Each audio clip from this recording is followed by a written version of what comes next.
question to join. You're still listening? I'm still there too, man. I'm still, obviously it's only been a week, so you're gonna come across some things you didn't hear the first time around, or the second time, or even the 10th time. Some of us probably listened to the album maybe 30 times by now. But great piece of work, man. I'm still energetic about it, excited about it. Both the fans and Nas, Hitboy, dope. KD3 non-stop, man. How's everybody week? Before we even go any further, how's your week been?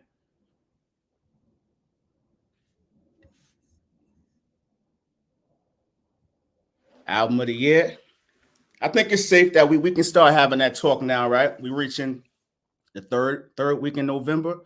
It's not like we stating it like it was like it dropped in August and you got almost 4 to 5 months left in the year. Like it's almost the end of the year. And as of yet, as so far, I can say it's the album of the year, in my estimations. It's been some quality albums this year, though. It's not a landslide. It's been some dope projects. I love Lupe's album, still playing that. I may be in the minority. I love Black Thoughts and album that joint was fire. It's quite a few albums out there. Like bodies of work. You know what I mean? A lot of people had dope verses, some fire songs, but like bodies of work. Definitely. Week has been great, fam. No doubt, man. General Only was good, fam. Six Borough was good. Cheat Code is good. Yes, sir. I'm in disbelief that a guy about to push 40, rhyming at this height, his career like this has never been accomplished. Definitely to go. I agree, man. Like I've never seen anything like this either. It's crazy. It is crazy, man. To see that, a lot of people would say that he didn't have the enthusiasm or even the focus to rhyme. Came out of nowhere with the KD1 situation. No one really put that pairing together. Not in a million years. Based on all the producers Nas has worked with, I would never have thought he would work with Hitboy. And to see how much work they've put out in the last 2.5 to 3 years, like I stated in the video last week, he reset the whole game. You have to really, you got to work now. You can't talk about past work. Yes, that's legacy stuff. But when we're talking about who's the best to do it and who's the best out right now, you have to remain current. Got to keep working. Black Star, all right. So Black Star is better than we say the Black Star album is better than KD3. No right or wrong answers. That's your opinion. I just want to know what everyone else is thinking. Nah, Born King, I didn't see that. Anyone else came across that? This here? Kelly Rowland had to put Rosenberg in his place. What'd he do now? I was watching a little video of him and Cypher Sounds. I think the podcast, yeah. Juan Epstein, right? They were talking about the KD3 album and kind of like backtracking on some of the things they said concerning Magic. And they were like walking on eggshells, but they gave it definitely some love. They definitely gave it love, but I didn't see the Kelly Rowland situation. Yeah, man. Sure. Did you see Hitboy said he shopped those beats to other? Yeah, I have posted a video about that. That's insane, right? Like the whole narrative that man chews whack beats has no legs to stand on, because the very beats that most people are saying are fire now of KD3, right, are the very beats that artists that we don't know, but he stated other artists passed on him. They were passed on, and he heard something and made fire. So listen, that just goes to show you that no one, like I always say, bats 1,000. You sometimes you're gonna miss out on beats, and sometimes it's for the best, right? Like we all know, even with like the We Gonna Make It beat, Jay, Nas had that in their hands or in their possessions or hard drives, and they kind of passed on it. But in hindsight, aren't you glad that Jada and Styles is on top of that beat? Like Nas is nice, my favorite MC, but I don't want to hear him on a We Gonna Make It instrumental. That's Jada's legendary record. So it works out that way. He was saying how she's second fiddle to Beyonce. See, that's corny, man. What's wrong with these dudes, man? They say anything. Obviously, Beyonce is who she is within that group and outside of it, but you don't necessarily have to say it. Kelly is going on to have a very a pretty dope career. She has some tough singles by herself, as well as wasn't she on Nellyville, right? That went diamond. Dilemma was the record, right? You still put that on. That joint is fire. So we can't front on Kelly, man. Knock it off, Rosenberg. Rosenberg doesn't know what he wants to feel, man. Sometimes he's all in on hip hop, and then some days he's just a critic of everything. I don't really go by what he says too much, man. How many people in the building, man? Remember about a month ago? Matter of fact, I'm gonna play the video, man. Play this joint. Give y'all an update.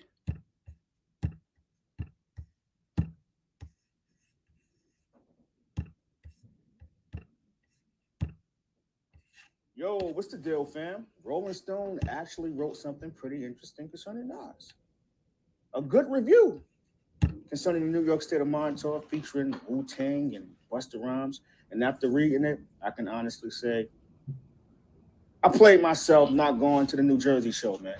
I played myself. But Nas, Wu, Busta, if you're listening, you got to come back home to the city and get the fans a show. We deserve it. Why not? Let me get that. Let me redeem myself. I need to witness that. Come back home to the city. If you did go to the tour, any city, let me know your experience. I want to know all about it in the comment section, man. Let me know, because I played myself. Go get yours. Yeah. Yo, what's the deal, fam? Yes, let me give y'all an update. Yo. Pretty interesting concerning Nas. I was able to good review concerning the New York State. Hold on, what's going on with this? Out of here. Got you. Yo, I got those tickets to the Garden, man.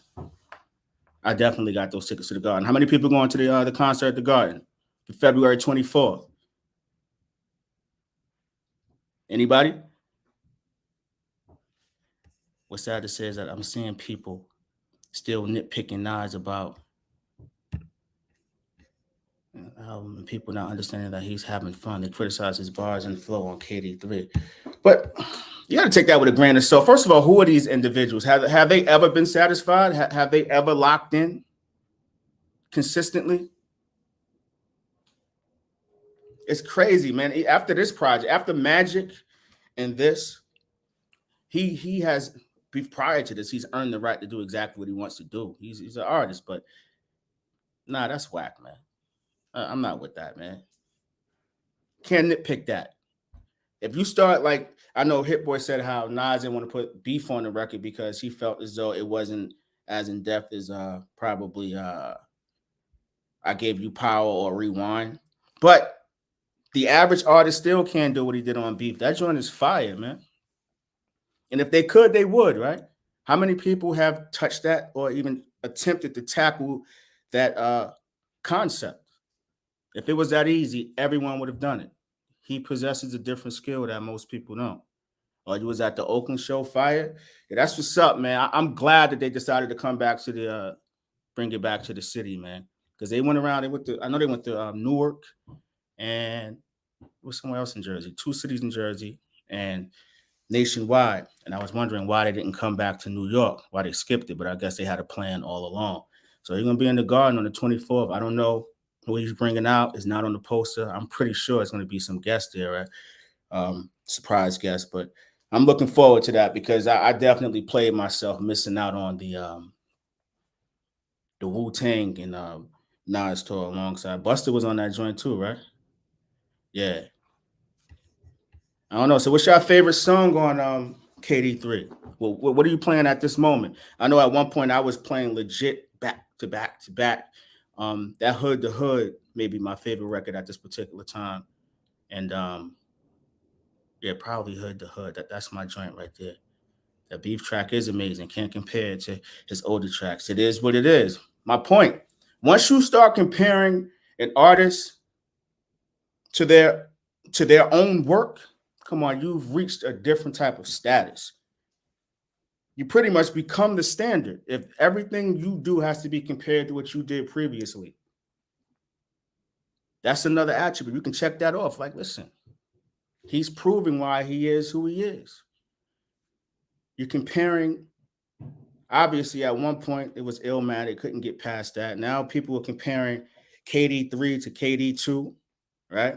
So the goalpost continues to move, but the progression is intact too, man. They're making quality music. Quality music. I don't get, like I said last week, even a couple of other posts. I don't get caught up in album sales. I don't care about numbers and all of that, because this type of music has replay value. Like Magic, we've been listening to that almost a year. I'm not interested in who has the first week sales, second week sales, top 50 songs on Spotify, because that's just one streaming service. You have how many? And all numbers can be skewed in some way. I can show you the iTunes charts, and it would appear that the person has the best album in the country.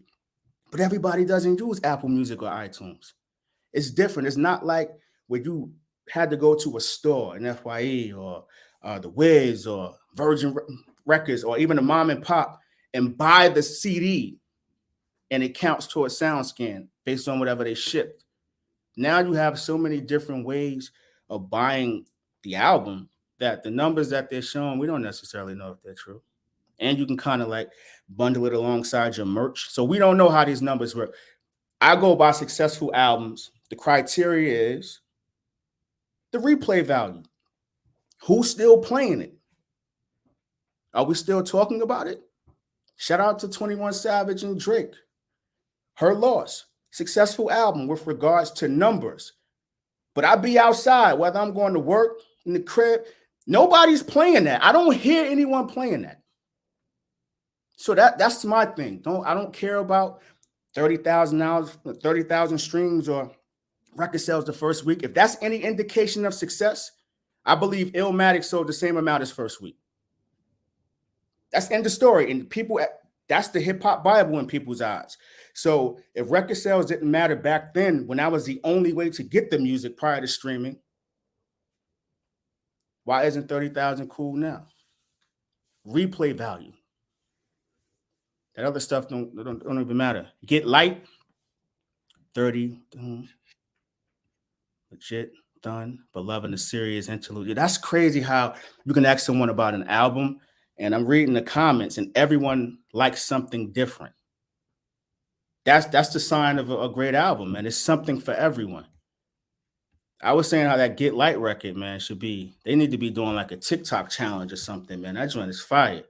Like you can get the youth involved with that as well. And he's spitting on it. It's not a gimmicky record. It just got that bounce to it. Out here in B-more, my guy's still playing KD3. Yo, man, listen. People running it back, man. Very well sequenced. Production is tight. Lyrics on point. He seems to be I've never doubted the fact that he loved hip hop, but he seems to be all in, even with all the outside things he has going on, man, with the documentaries. We know what's going on, right? It's just a great thing, man. You can't really knock it. Get Light need a video for sure. It definitely does. Even then, like, even when you think about the way they rolling out the album, there's no videos out, right? It's like they're just having fun. They breaking the rules. They're doing things how they want to do it, because they've made it about the music. I think Nas said at the album release party, I think I seen a video that was uploaded, we did this without any promo and all that. It's about the music. It's going to sell itself. It's going to sell itself, man, because replay value matters. That's the true sign. What we got here? I heard rumors of another Jay-Z and Beyonce album coming soon. I like Cole, but I'll never accomplish Nas has done these last 4 projects. Yeah, I agree with that. But even with that, is that something you really want to hear? Last time they did that was what? Everything Is Love, right? That dropped the same day as Nasir. Nasir? It did, right? Yeah, that dropped the same day. Not much replay value. No one's really talking about that. And how well did Beyonce's last album do? She is who she is. She's an icon, but is there any anticipation, or are people, excited about experiencing that? Jay need a full-length project, man. No more cheat codes, brother. Get in the studio, Young Guru. Yeah, all the super producers. Spit if that's what you want to do. As a fan of his music, if I'm going to support it, I need an album from him. I don't want the duo. That's not for me. Unless they may have a plan to go on tour afterwards and have the On the Run tour again. The typical setup. But we'll see. Nas to go ease with this run that Hit Boy is on. Do you think he has solidified himself as a top 10 producer, or is it too early to call? Listen, man, you heard it here from me. And my word isn't law, but I consider myself to know something about hip hop and production. Hit Boy is top 10. Just off work ethic and output alone. Success. He's touched all things. We just talked about Beyonce, records with her. Kanye and Jay, records with them. Pop records. He's done everything. Are we talking hip hop, or are we just talking producers as a whole? Because he's in a different category than some hip hop producers.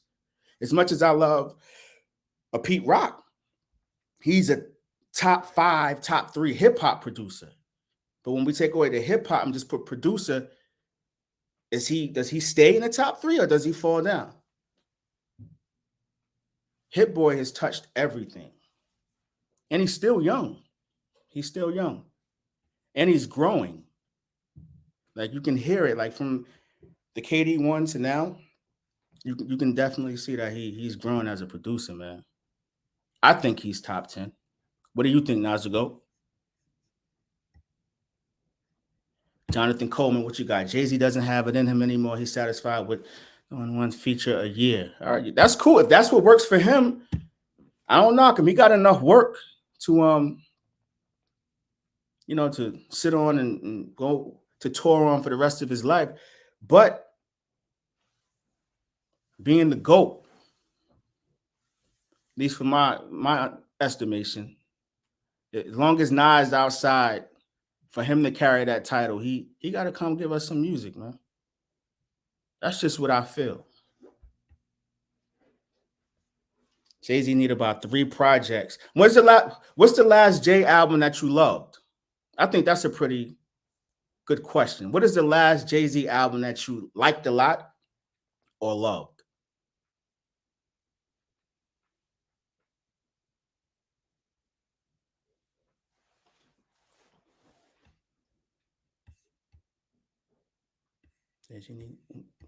I got you. What do you got here? Nas go. He's definitely top 10 in my book as a producer because he's done hip hop and R&B. Yes, he does everything, man.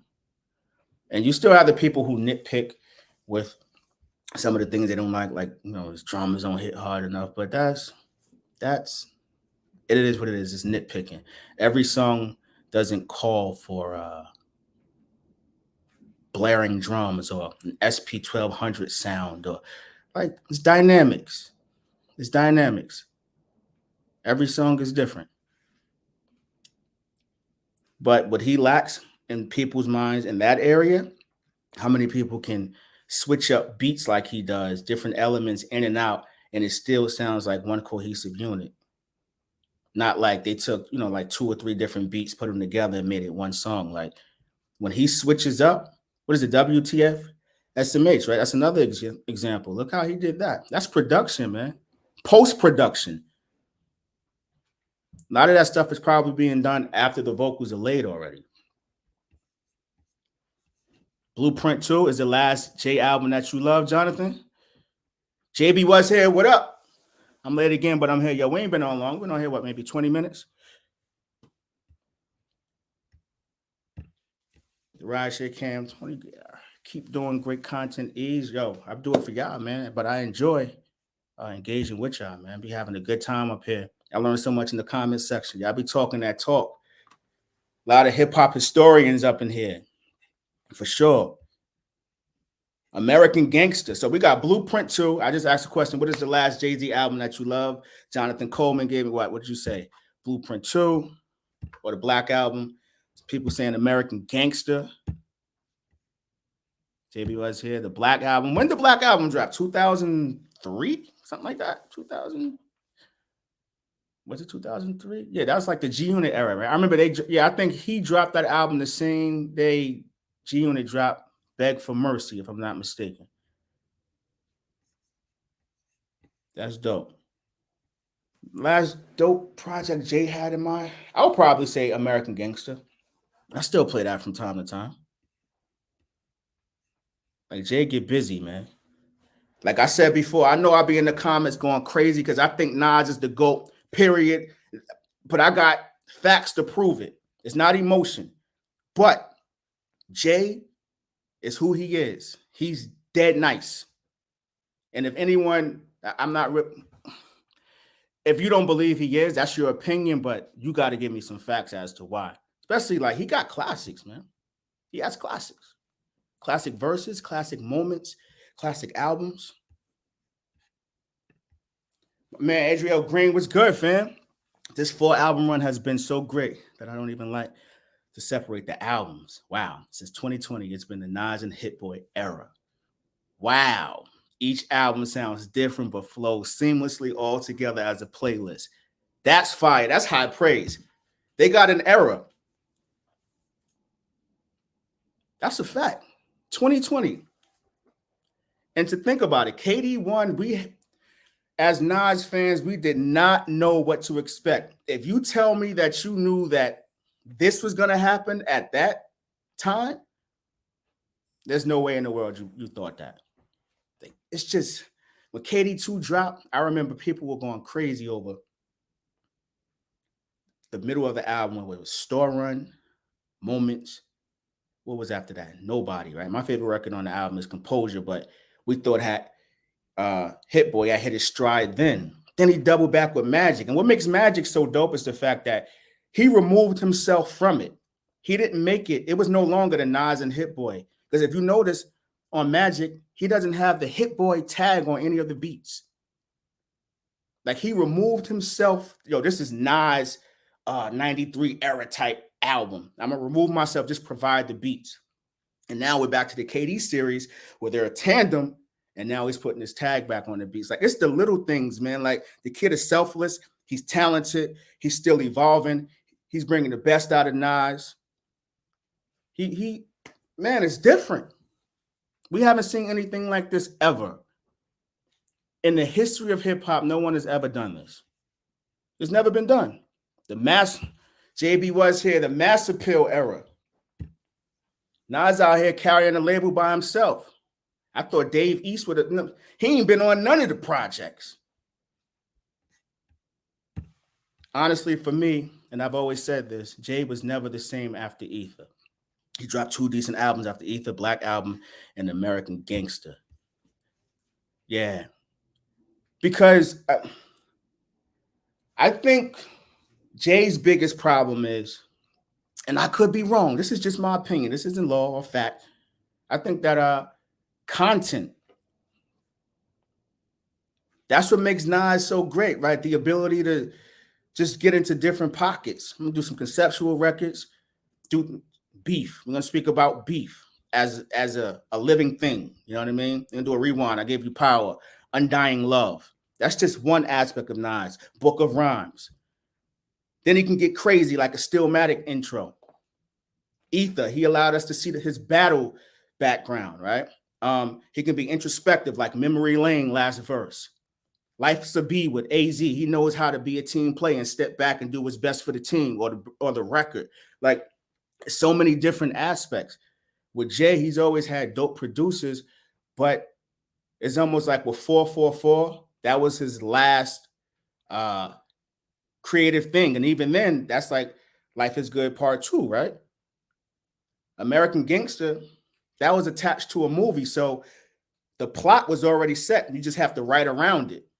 But what could you bring to the table that's so creative at this point that's going to move people? Jay's biggest attribute is something that most artists never had. He's a marketing genius.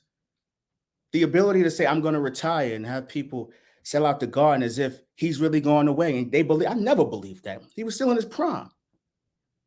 Magna Carta, I'm going to put out a whack album, but the fact that I'm attaching it to a cell phone and it goes platinum in one day is going to be the talk of the town, as opposed to my lackluster effort. You know what I'm saying? Like, he's a marketing genius.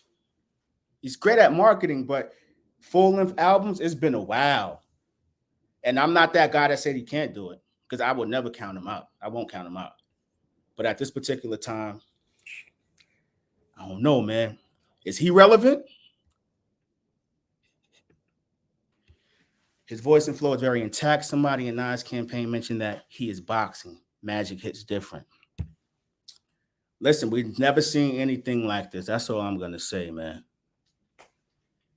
Just never seen anything like this. Born King, what we got? Composure is one of my favorite songs on KD2. Very underrated song. Very underrated. And on top of that, Hit Boy went crazy on that too. We ain't gonna act like that young boy Penn wasn't crazy. Hit Boy went nuts on that.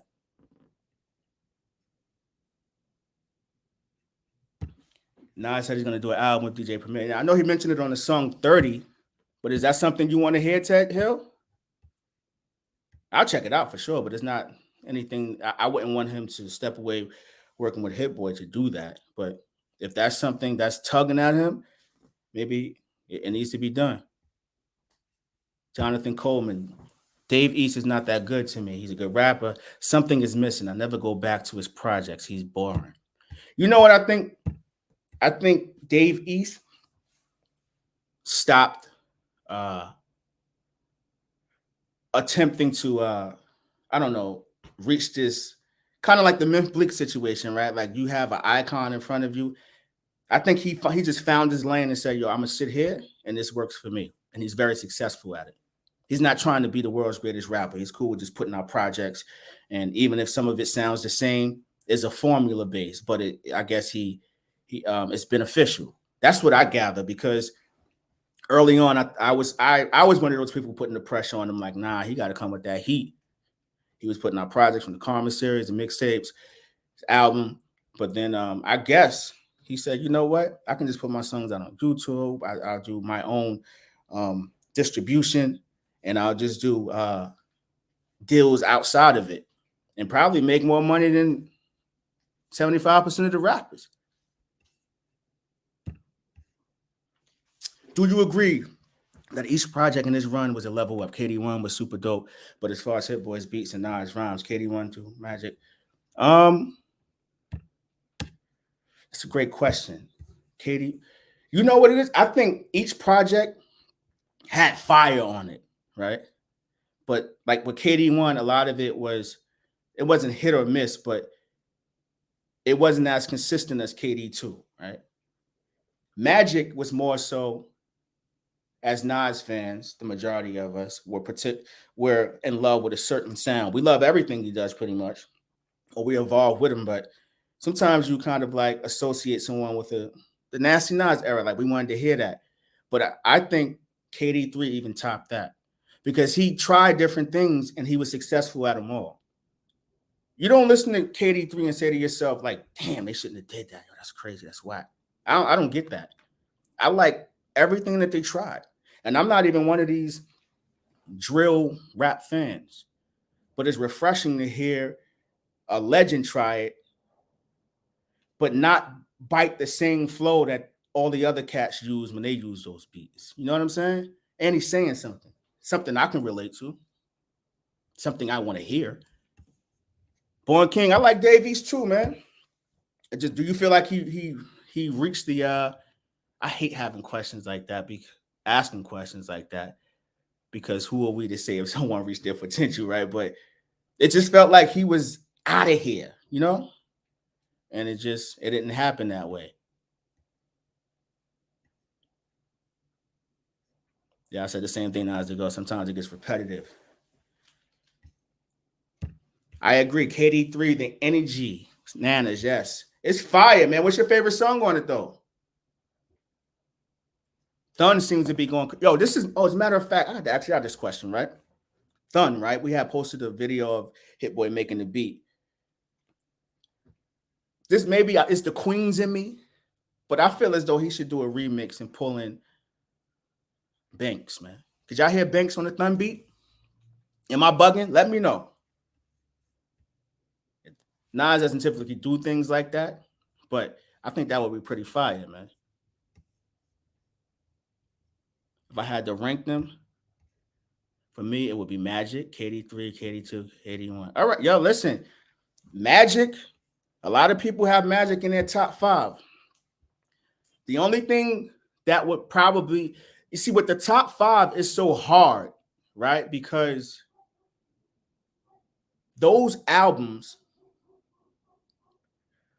how can I put it? Those albums, they're sentimental. Like it's a lot of memories attached to him, right? A lot of memories attached to him. Like when most people was illmatic, it was written. What do we have? Some people have stillmatic in there, uh, lost tapes, and a lot of people have magic in their joints. But for me, um, KD3 taps into memories, like when you do things like you sample the 5 heartbeats.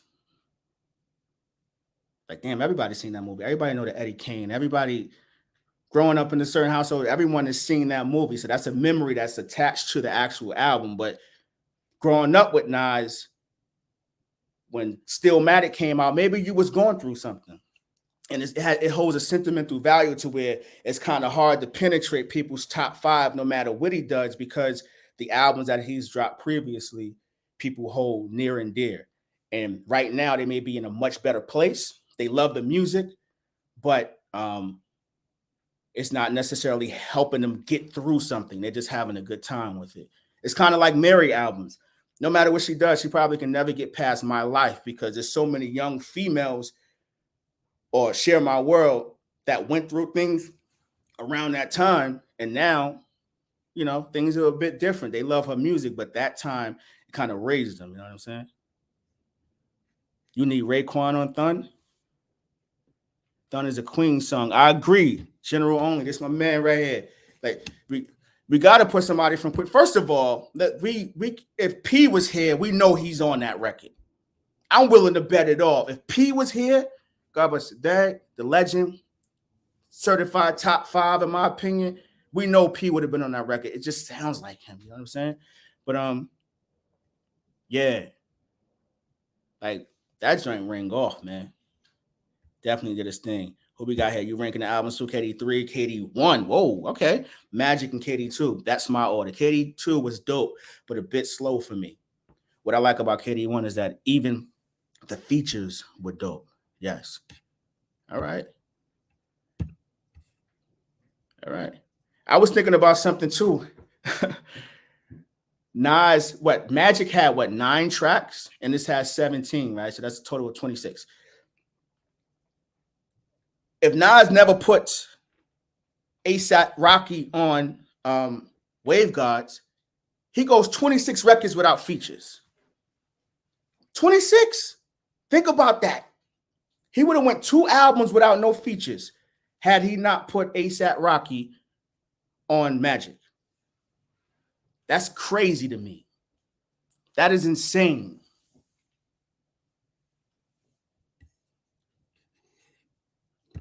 Like what we got here. I hate few young artists ain't paying respect to Nas while he's still alive. Well, you know what? There's a lot of cats that look up to Nas, that respect the game, like the Big Sean's, or who's maturing, who's mature within the rap game. You got the Cordays. The problem is the headlines always go to the cats that show disrespect. Like, I think 21 Savage just got caught up in trying to prove a point. He was using the wrong word, because anytime you're speaking about someone in that sense and they're that successful, of course they're relevant. But the problem is when they talk about relevancy, it's relative, because 21 Savage isn't relative in my world, or relevant in my world, I should say. I don't listen to his music. Not to say he's not talented. So just like someone like KRS-One or Slick Rick may not be relevant in his world, it's all about demographics. But we've made it that a certain age group determines what's relevant. Hip hop is still young, but those who were young when it started are still listeners, and it's growing. So we have to get out the mindset that this is just a 17 to 25 demographic. No. What about the cats who came in with the game? We're still listening too. That's the problem. He made a mistake. He misspoke. I agree with that, Born King. And like, people was trying to go for, I wasn't digging it at first. I had to catch myself, but then I listened to it again. I'm like, nah, he's talking numbers. That's relevant to them. How many SoundScan or first week? Nah, we listen to albums. The streaming era is different, so they perceive success or relevancy to be different.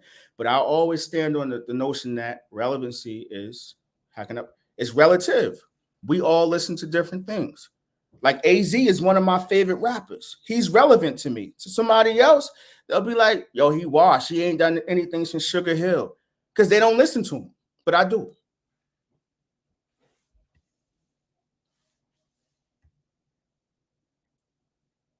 What's good?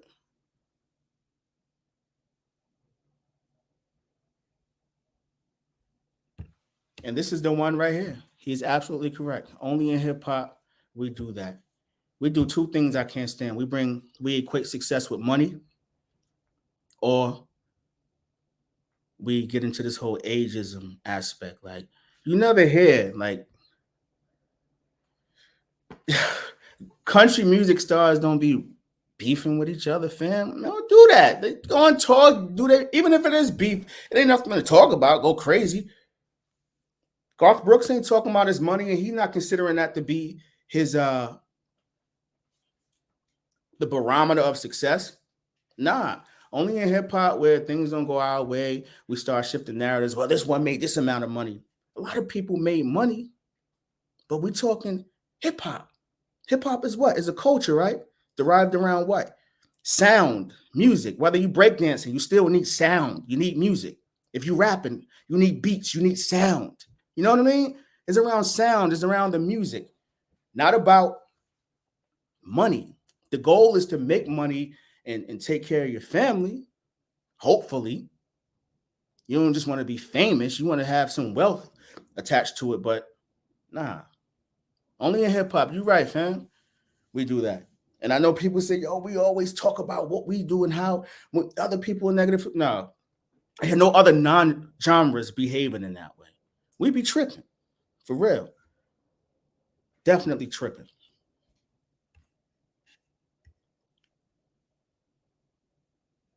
What we got here?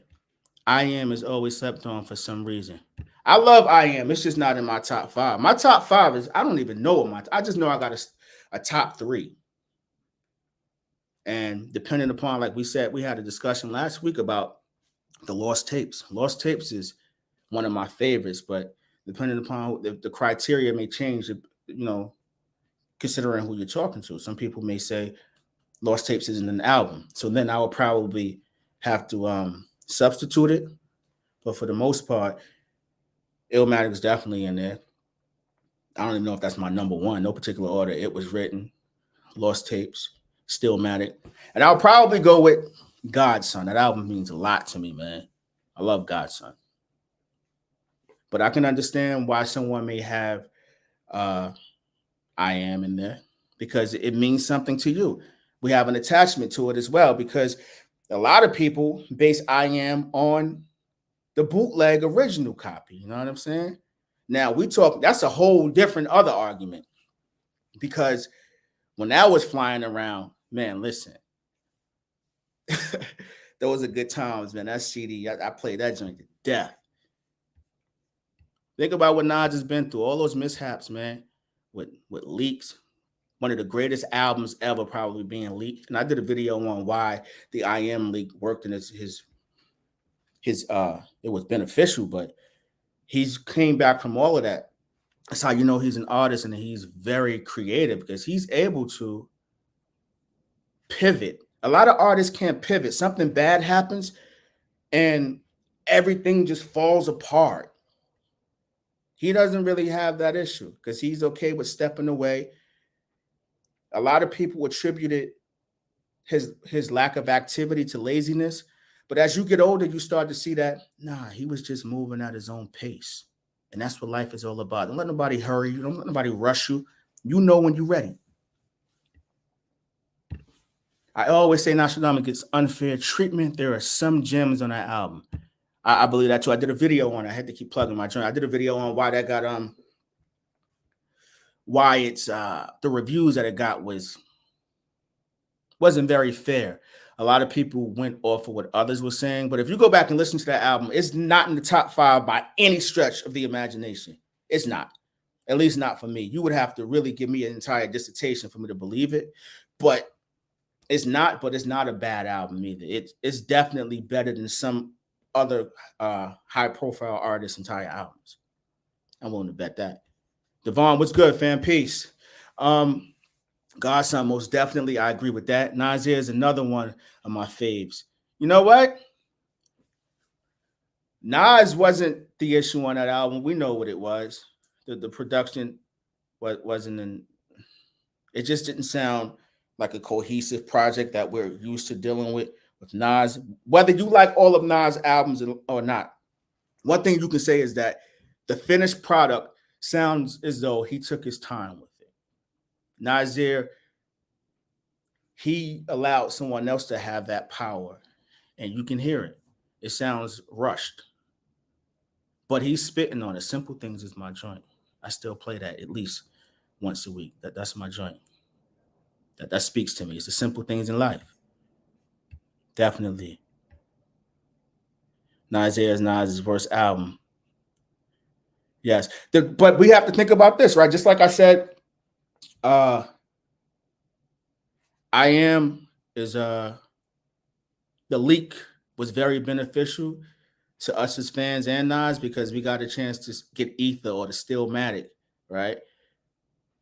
Nasir, the fact that it flopped in the sense of the listeners or it didn't reach expectations was the reason why we got Nas and Hitboy.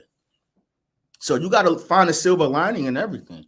And I'm pretty sure that's what Nas was able to do. You know what? Let me pivot because I don't like the way Ye works. He's talented. He's one of the greatest ever. But the way he works at this particular moment doesn't work for me. So I'm going to try something different. So now we got 4 projects in 2.5 years or 3 years as opposed to a rush job. Because that's the time when good music was trying to put out with like 5 to 6 songs EPs from like the entire roster, right? Even Tiana Taylor had a problem with her rollout. I remember we sitting around the crib waiting for the joint to drop. Like, what's up? Kanye was fumbling it, man. Last Words is fire. JB was here. Last Words is.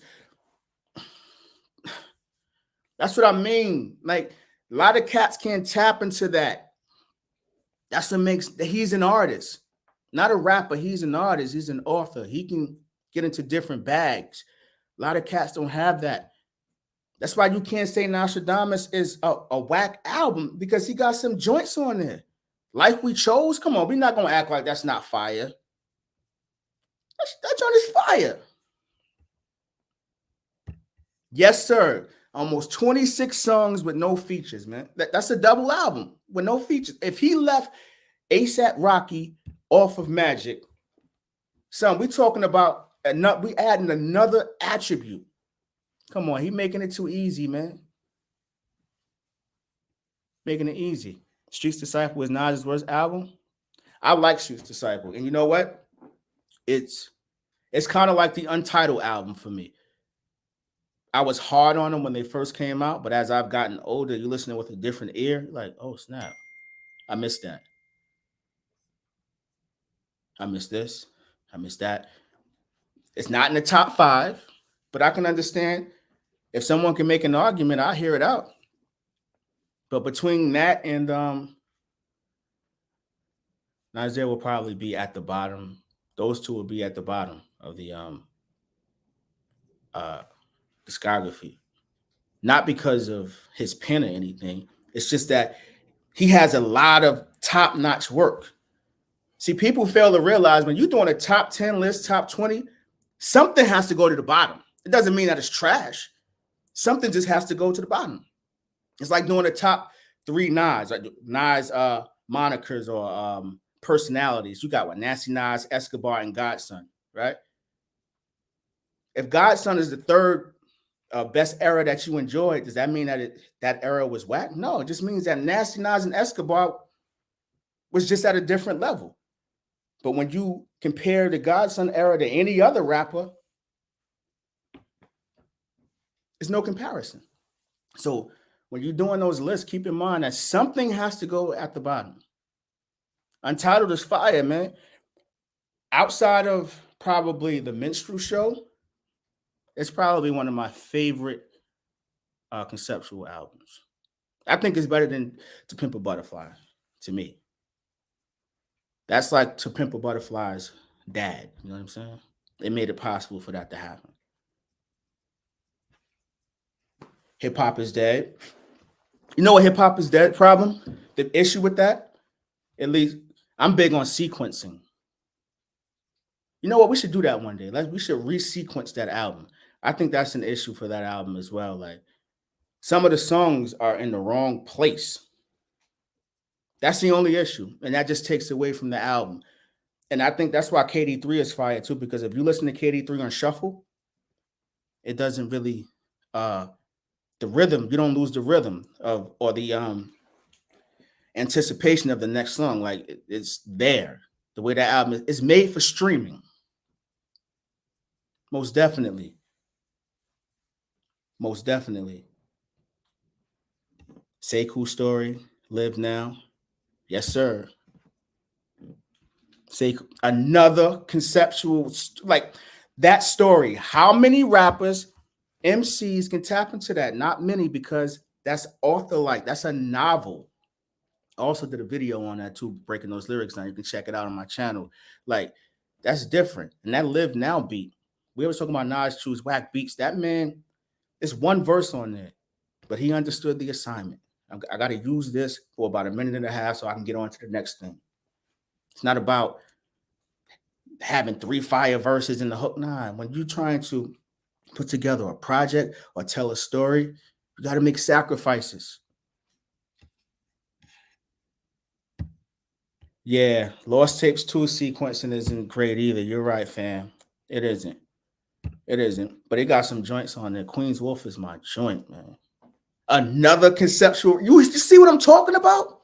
These are throwaways. These ain't even on albums. You're like, you know what? I need to get out of my contract. I'm gonna give y'all one final project. Yo, just throw that on there, put that on there. Queen's Wolf would be someone else's I Gave You Power. That's how good it is. But with Nas, he can do that in his sleep. It's too easy. So we always in tune with each other, man, for sure, man. Bro, I've been saying your sentiments on Untitled and To Pimp a Butterfly for years. And the thing with that is, look how much pushback. What's that? 08, right? Obviously, he was trying to call the album something else. But even when he switched the name, people like, we're not listening. Like, what's happening? Like, he was spitting on Project Roach, another conceptual record. Yo, fam, think about, nobody else can do that. Nobody. Project Roach is one of the, that joint is crazy. Fire, man.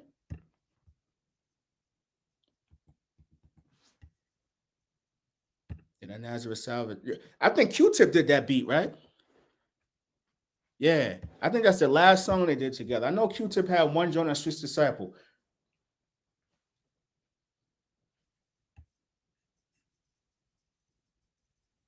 Fried Chicken. Buster got busy on that too.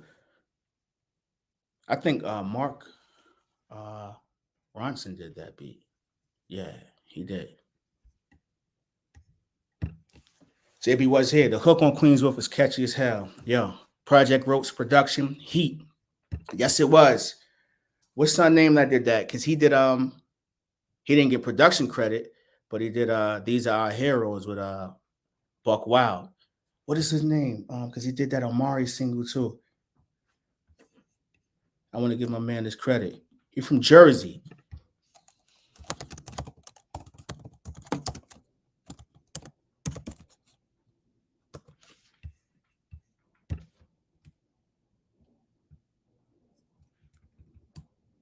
Yeah, I'm big on credits, man. You got to give cats their credit. Son is nice. Eric Hudson, that's his name, from Jersey. Dope musician. It's another, yeah, Untitled. Go back and listen to that, man. We need to. Everybody, we should have a listening party concerning that, because a lot of Nas projects just get, like I said before, they only ished on because his discography is so great to where people start looking at the bottom. Yo, this is whack, because they keep comparing him to himself.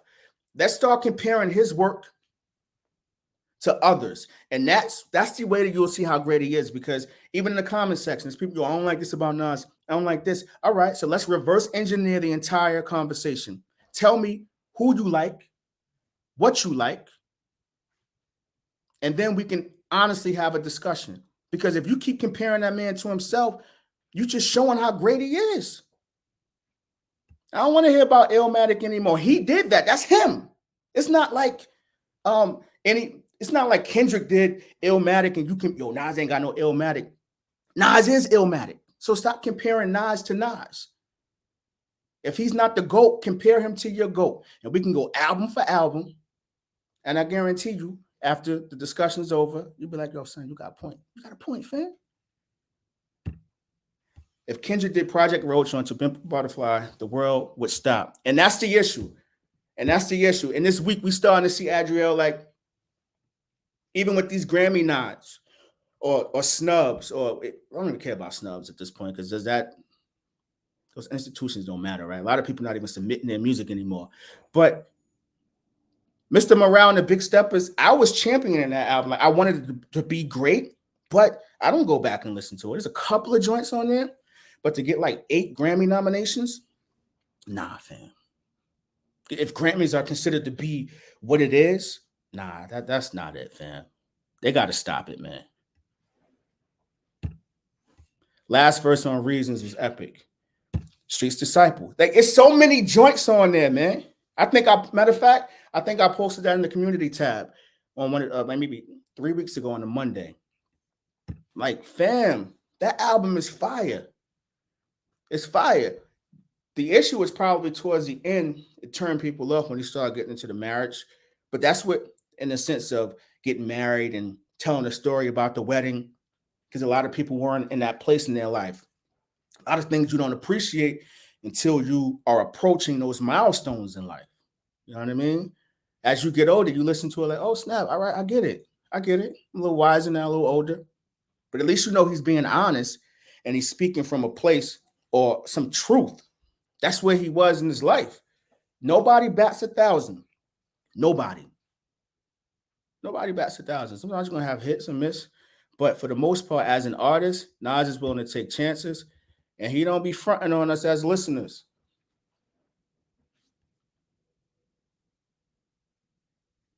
What we got here? Son, remember the times. Let me tell you something, man. Girls, Girls, Girls is a dope record. But remember the times, the way it's written. Son, think about the difference, right? Girls, Girls, Girls is a J conceptual record, right? But Nas put a twist on it, like, all right, we can talk about females, but I'm going to talk about it in the sense of, I'm going to remember the time. We're going to go down memory lane and talk about who I've been with, what I miss about him, what I don't. But at the same time, the skit leading up to it is him talking to his wife, and she's asking him if you can go back and be with anyone one last time, who would it be? And he's like, nah, that's my past. Then we go on to remember the times. Like, even the way you set up records, like, the kid is different. It's different. When's the first time Nas put you away? What regards to what? My favorite, the line that got me with Nas wasn't his greatest bar. It was on Life's to Be. I switched my motto. Instead of saying F tomorrow, that buck that brought a bottle could have struck the lotto. Like, as a young person, like, hearing somebody, like, hold on. Pretty much you have choices. That's what he was telling you, but he kind of broke it down in the sense that, all right, if you make this decision, it's going to lead to this. But if you're willing to sacrifice a little good time or what you consider to be beneficial at the moment and put your time and effort towards this, it could work out in a much better way. Like, that line always resonates to me, even with as a grown man to this day. Sacrifice. I switched my motto. Instead of saying F tomorrow, that buck that brought a bottle could have struck the lotto. That's the first time. That's the first line I heard from Nas that made me say, yo, this kid is different. Now, obviously, he's had crazy lines to where that throw or blows that line away, but that's the one that grabbed me. No Lies Told. I got married the same year Streets Disciple dropped. So back then it was my joint, but now Divorce, Life is Good, his different. See what I mean, son? That's yo, we be on the same wavelength, fam, for real. Like it's different. He makes that life music. He makes life music. You know what's going on with Nas and his music. Because remember, this IG and social media, that stuff just became prevalent in the sense to where it's a part of everyone's life now. Some people would dip in, dabble in it, but for the most part, everyone has made that a part of their life. But with Nas, even back then, you knew about him because he was honest through the music. And just to hear my fam say, Adriel Green, like he got married when Streets Disciple came out. Now Life is Good hits different. Why? Why does it hit different? Divorce, and that's what that album is about. And think about as an author or a writer, how many lives you affect by just being honest. Showing individuals how to get through things. And one thing about with music, once it's on wax, you can always go back and listen to it. You know what I'm saying? So it's like a conversation on repeat. Like, damn, I ain't feeling myself today. Like, what I'm gonna do to get through this? Let me go listen to such and such and play it back. Nas has blessed us with all of that. I'm getting married. Spoke about the divorce. I remember I went to the Radio City on New Year's Eve. Radio City concert he had. And he was speaking about his divorce on stage, just being transparent. Real talk, tell you no lies. Blessings to get to grow with your favorite artist. It is, man. And that's what makes him your favorite, right? At least as an adult, right? You're like, yo. Now you can understand why our parents or grandparents, or depending upon how old you are, how someone like a Stevie or Marvin Gaye or Earth, Wind, and Fire may be near and dear to them because they made the music that got them through those moments, or even the Sam Cooke, or I don't know, even Andre Crouch, if you're talking gospel. Like it's so many different things. Like that's what music is all about. It's supposed to bring us together. It's supposed to uplift you. I don't care what nobody tell you. Music is supposed to be uplifting. Yeah, we're supposed to party, have a good time, but you can even party and still walk away feeling like, wow, this is great. You should never, I don't think you should feel down listening to music. That's why that whole emo era with the Drake. Remember that time? Like, yo, how y'all talking about it's cool to be depressed while listening to music? I don't understand that. What you listen to is supposed to bring you up. I'm not listening to anything that's going to make me feel worse about myself. And that's a fact.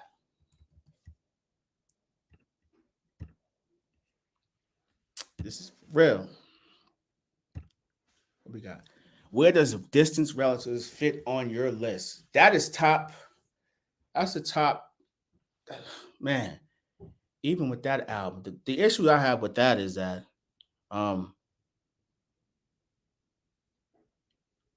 Damien did a lot of the heavy lifting on that album. That's a Marley album featuring Nas. To me, it's fire, but that's why I kind of tap, like when you get a KD3 and then you compare it to Distant Relatives, even though Hitboy provided the instrumentation or the production, he's not a voice on it. Damian Marley was doing his thing on that album, fam. So it's high up there, but as far as Nas' discography, it's kind of like a collab album to me, as opposed to Nas carrying the weight. So if I had to, I'll put it in the top 8. I'll put it in my top 8. But that joint is fire. That joint is fire. But that's another bag he got into. That wasn't easy. Some of those flows and the rhythms that was presented to him to rhyme over, that joint was crazy. I need a new for the black count to follow. That's your live, your listed. That's another one. In Queens, because things were real hectic for me at the time. Like, shout out to you, fam. Word up. Like, but think about that. I need a new ninja for this black cloud to follow. Most rappers wouldn't write that. What would they say? They'd say something simple like, life is hard. I feel like giving up. Think about what he wrote. I need a new ninja for this black cloud to follow. Crazy. That's writing. That's the type of stuff I be talking about. You can't style your way through that. You can't money phone your way through that. You can't, I got $10 million worth of art on the wall your way out of that. You got to spit. You got to write. And that's what makes him different.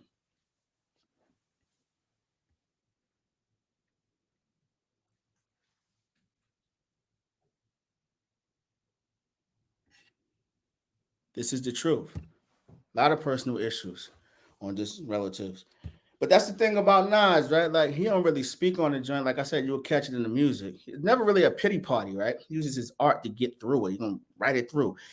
Like, when you think about some of the stuff, this man went through, what did he say on Reminisce, right? The things that hurt me would have murked you. Son, the things that hurt me would have murked you. I'm strong. I get through it.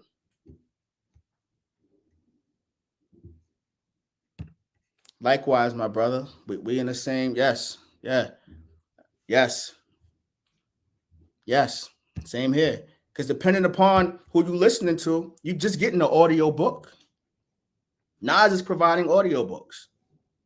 That's it. It's like listening to Audible with a fire beat behind it. It's that knowledge.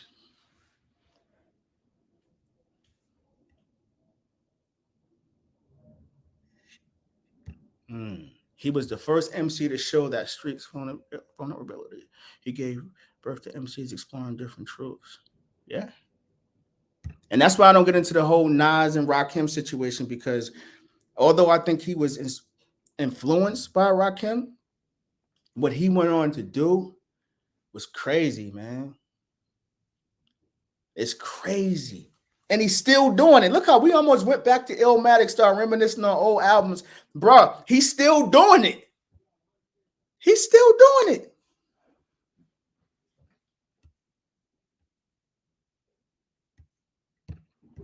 Nas, I Give You Power is a great example of Nas. He can write about something, he'll still feel good and unique. Like, I Gave You Power, man. Like, that alone, you should never have fronted on It Was Written. Look how early on that was in the album. It was like right there. Right there. And think about how creative he is, right? Streets Dreams comes out, right? Which is one of the best songs he's ever written. Not the best. You may not like the song, but listen to what he's saying. Like, right? And then he does the yin and yang. All right, y'all not really digging me talking about the flashiness and what I could have and how I go about getting it. I'm going to do the total opposite on Street Dream Remix and tell you what you're not supposed to do. Come on, son. Nobody doing that. Nobody's doing that. In the world with a remix, most cats would have put two or three other cats on the joint, did one verse, maybe switch the beat. That's your remix. He did a whole new beat, new hook, 3 new verses. Come on, fam. I can talk all day about this. The remix was different. How many Nas here? How many top there? How many not here? Yeah. And didn't on Streets Disciple, he did a record called Where Are They Now? And cats be trying to front on him. But a lot of the OGs piggyback that, right? And that was a springboard. I know Daz Effects, Spice One, a bunch of them cats did remixes to it, to that same record. And then I see Spice One on the Art of Dialogue talk about Nas choose whack beats. But you was rapping on this joint. Yo, get these cats out of here, man.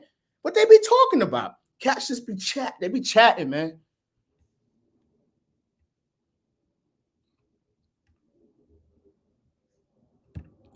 Why people don't talk about Undying Love? Sick. This is the truth. We mentioned it, right? But I think the reason why, because of who wrote it. He has so many records that are so creative, much more creative than that it's hard to make it the primary focus. But if another artist wrote it, that is their best record they've ever written. That's the difference. Because we keep comparing Nas to Nas. That's why people don't appreciate a lot of the work. Undying Love is like one of the most emotional, gut-wrenching songs I've ever heard in my life. You listening to this, I remember the first time I heard it, I'm like, yo, this is crazy. Like, what's going on in this kid mind that he even thought about this? No happy ending either. Like, he told you a whole different side of love. Like, yeah, you can be in love, it can work out, but bro, it can get ugly too. Crazy, man. That joint is crazy. That Undying Love is ridiculous. But you're right. Very few people even talk about it because the other conceptual records, man. You listen to Stillmatic and Rewind come on, you listening to it, I know most people was bopping like, yo, this is fire. And by the time it's over, you like, hold up. Song is backwards. The attention to detail.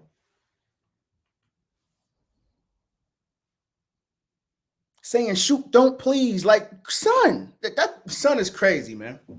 It's nice. He's different. I want to know why people don't hold Jay to the same standard as Nas. Because Jay is a massive marketing, right? And first of all, Jay put himself in a conversation with Nas. That wasn't his peer. Jay, through marketing and through throwing jabs and through whatever he's done throughout the years, was able to get that battle. So their names are synonymous with each other. But don't allow a little piece of time to have you thinking that they're in the same class when it comes to this. Jay is nice. For all you cats out there, Jay is nice. I'm not one of those guys that say he don't got it or he didn't have it. I can't speak about today. But there's classes and levels, and Nas is he's somewhere else. Jay is up there, but he's just not in the same class as Nas. That's all I'm saying. But Jay is the master of marketing. Look at his career, man. He was great at that. He knew how to put himself in where he needed to be at that particular moment. And now he's found a way to shift it to materialistic things in a sense, but it's almost like he's bulletproof, right? Because when you think about it, he's made like being a capitalist within hip hop a popular thing, right? That was his moniker, right? Even if you go back to Imaginary Players, that's another record. That's something that very few people can do. That's Jay. Like, that's his lane right there. But at the same time, no one else can. He's made it about materialistic things, but when someone like Future does the Money Phone, he's throwing jabs at them. But you showed them this. It used to be about the pen, but it's different now. But Nas still upholding that. I don't believe Jay is in the same class as Nas, but if you do, I can't knock you. But before you want to die on that hill, we're going to have a discussion. You got to come with cold, hard facts. I'm talking about solo discography because they're solo artists. That's what I'm talking about. Biggie, Jay-Z, and Nas, and Pimp Juice, and Nas. I'll give you that. Jay has the media in his pocket. Saying Blueprint is the same class as Reasonable Doubt is laughable. It's not. I love Blueprint, but there's a couple of records on like Jigga that. Oh my! I don't understand why they do that. I don't understand that. He didn't need that. That's even though he was in his pocket flowing crazy. Even in the sequencing, like you got these soul beats, and then you let track masters give you that. And that Ola Ovito, I don't really like that record too much either. I like the swing on the hi-hats, but not a big fan of that song either. But it's a classic. It's not timeless. I'll give it a classic. You can have maybe a couple of misses, right? I think I asked a question concerning that as well on the short. Like every album, you can't bat 1,000. And if we was keeping people to that criteria or that standard, we wouldn't be able to appreciate music. 97 Hove. Listen, I'm a big Volume 1 guy. I think that album is fire. And I happen to like the joint with Babyface, the first single, Sunshine. I thought it was pretty good. It's not as bad as people make it to be. I've heard worse records.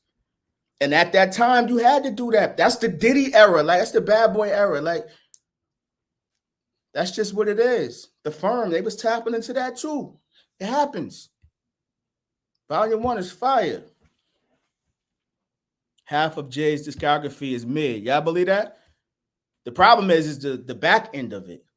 When you start getting into To Pimp a Butterfly, my bad. Magna Carta, you start getting into Everything Is Love. And I know people tried to have revisionist history concerning Kingdom Come. I still don't like that album. There's a couple of songs I like on there, like Minority Report, but I'm not really digging that album.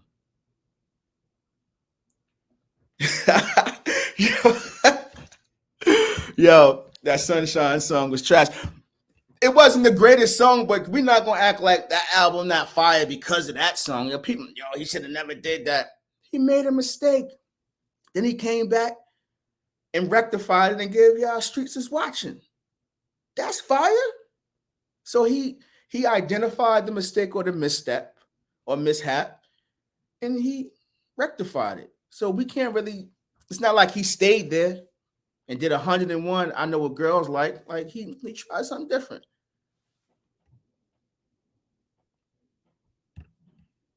Yo, it's Jay-Z's worst album. Really? Yeah, Magna Carta, Hurley. I don't understand that album. I don't understand why. It's not like he owed a label, an album, and he had to just put something out. It's not like Samsung was going anywhere with the deal. Like, it was Jay-Z. They was going to do it regardless. I don't understand why the way they were promoting it too. It's like, yo, this going to be fire. Trust me. And I went through the album like, nah, this ain't it, man. I don't ever play that album. Nothing on it. But what was on there? Was On the Run on there? On the Run? Yeah, that was on. If that song comes on, I'll play it. I like that. Love Beyonce on that hook. Kingdom Come is horrible, man. That's what Brick said. Kingdom Come is horrible. That album. Which album is European Hove?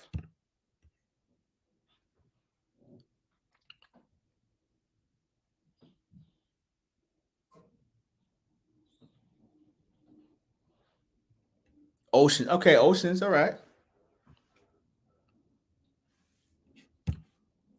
Right. Yeah, I got another question for y'all, man. I came across a comment, right? I know we're all over the place, but we got to have a chance to have some discourse and speak about topics we normally wouldn't have a chance to speak about, right? Some people say that if AZ had the machine behind him like Nas had, he would be as successful. Do you agree with that? First off, my question is also, why do people always, who don't consider Nas to be the GOAT, always make him the barometer? Because if AZ had the machine, he would be Jay-Z too, right? But secondly, my thing with that is I can't understand it because if Illmatic sold 30,000 the first week, right? Sugar Hill, I'm pretty sure, sold more than that. So, in essence, his first debut album was more successful, right? So, how is that Nas's issue that he didn't have a machine behind him? Like, I don't understand that line of thinking.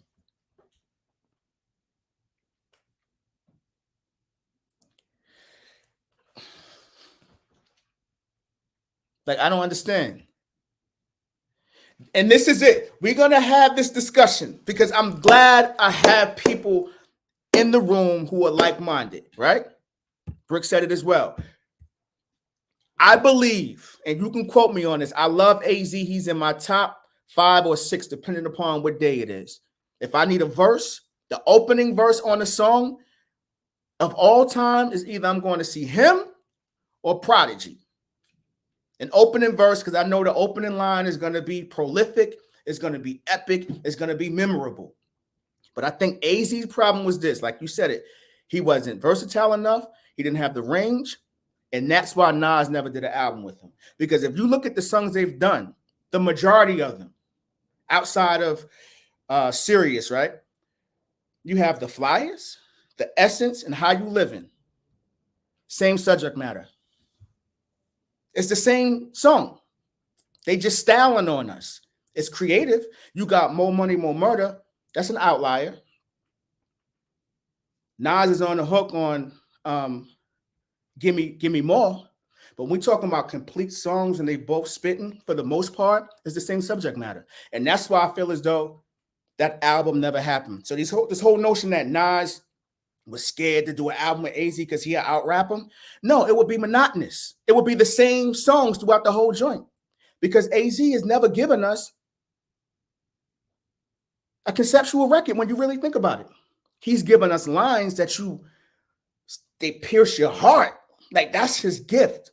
Those one-liners or opening lines or setting the tone. Everybody can't do that.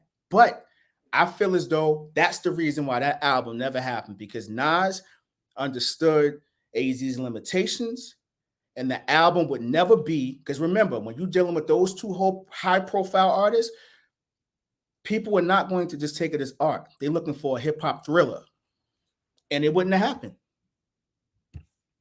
Am I bugging? What we got here?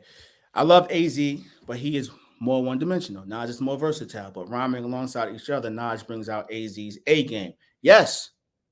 And that's not a slight to AZ, because rhyming with Nas is not an easy thing. You have to be there. You know what I'm saying? You got to be there.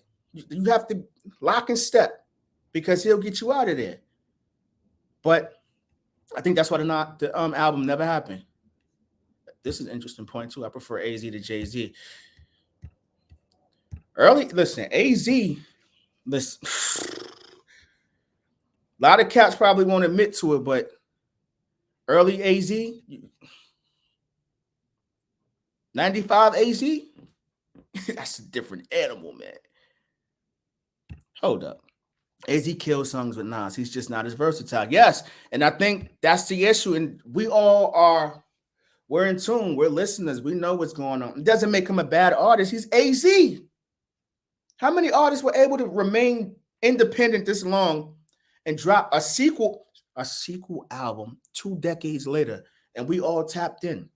Whether you liked it or not, you listened to it. That's a different type of skill level. And he was rhyming like he was a young man. Kid is different, man.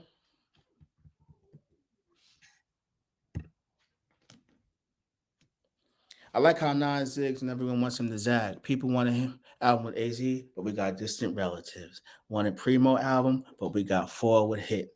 Yes, because I think he's gotten to the point to where he knows, even if I give you what you want, all you're going to do is say it wasn't good enough.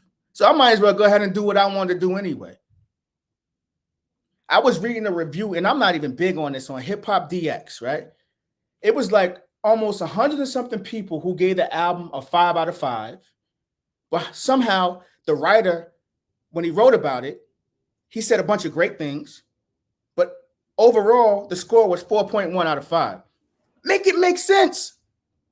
The people who support your website are giving it a 5 out of 5. You have nothing negative to say, but you still don't even give it a 4.5, 4.6. You give it a 4.1. I don't understand it. And that's why this comment right here makes the perfect sense. I like how Nas zags when everyone wants him to, how he zigs when he wants everyone wants him to, excuse me. I like how Nas zigs when everyone wants him to zag. People want an album with AZ. We got the Distant Relatives. On a Primo album, we got Forward Hit. But now this whole Primo situation is back. It's just that one line. Nas gave us that one line, and people are right back to 94. Right back to 94. They want it. I'm going to still check it out. But for Primo's sake, he better come with it, because legends, these kids and these listeners out here will flip on you, because KD3's A little different. Go back and listen to, after KD3 is now here on the scene, on the set, go back and listen to Beat Breaks. And tell me I was bugging when I gave that initial review. I didn't like it. Now I definitely would never listen to it again. Because look at the bar hit. Whether you like Hitboy or not, he has set the bar so high to where, yeah, Pete Rock can give us a QB Politics or The World Is Yours, but can you give me 15 more hot joints with range? Because music does evolve. Although we grow with artists, I don't want illmatic Nas as far as production goes. And out of any of the producers, if he's going to step away, I want it to be Large Pro, because Large Pro has range and he has versatility. And even though he gets his credit, I feel like he slept on. He's a magician, man. Think about on You're the Man, how he took that Sugar Man sample, made it sound like Duke was saying, you're the, like, come on, fam. And in my estimation, I feel like You're the Man was much more gut-wrenching and it hurt more than Ether. Go back and listen to those words, man. It sounds hurts.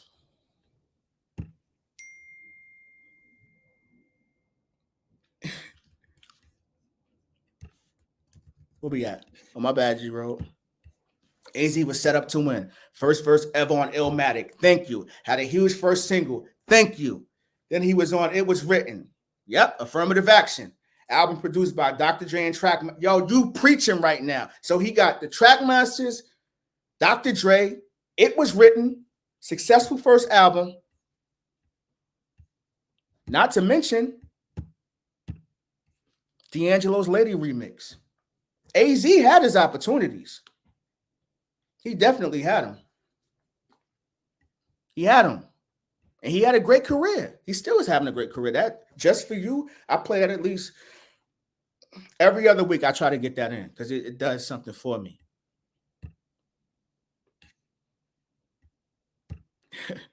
You ain't lying, Ease. I don't want to say it, but that Beat Breaks was mid compared to any track in the 4 Hitboy albums. It was. It was. And you know what's crazy? With Primo, I love Primo. Listen, because sometimes when you talk about the legends, it come across like you're hating, but you're not.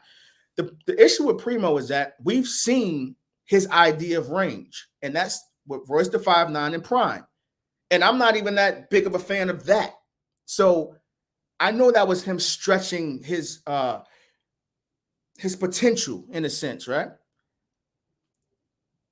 Hitboy, I think he's just figuring himself out. He hasn't even gotten into the live orchestra bag or anything like that. You got to think about it. These albums he's doing with Nas aren't astronomical budgets. They're not calling in a Philharmonic orchestra and things of that nature. Like when he really get in his bag and he can start really layering samples and doing what he really wants to do, this can be crazy.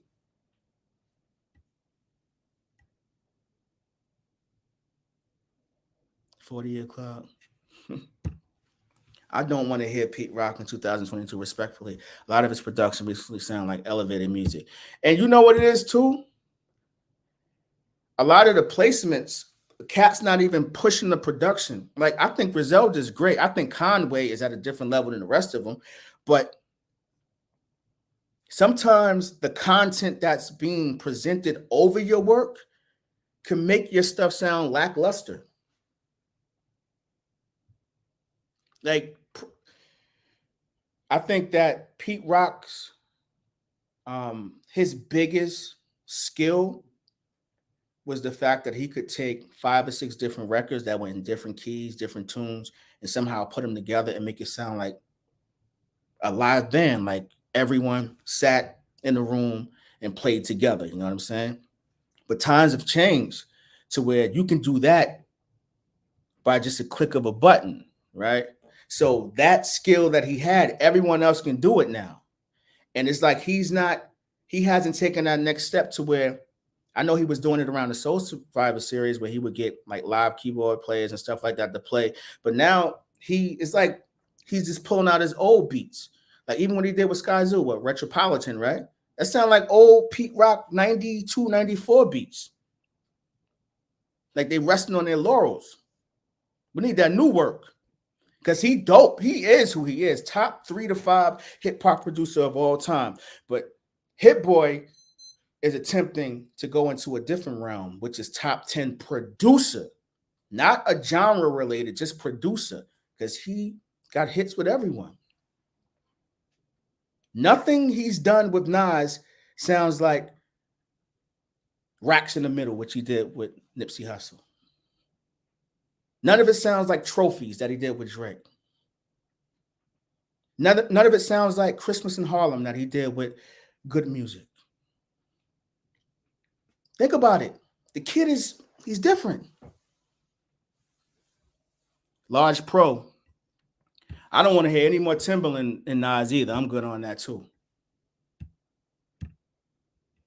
I was giving Timbaland a lot of credit all these years for production he didn't even do. And that was Small World. I gave that dude that credit for at least a decade. And he didn't even do that beat. I think Nasheem Merrick did it. I think he was part of the Hitman.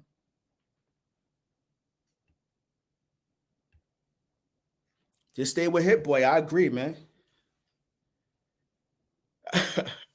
I definitely agree. So we can all. So I'm guessing everyone enjoys or shares the same sentiment regarding AZ, right?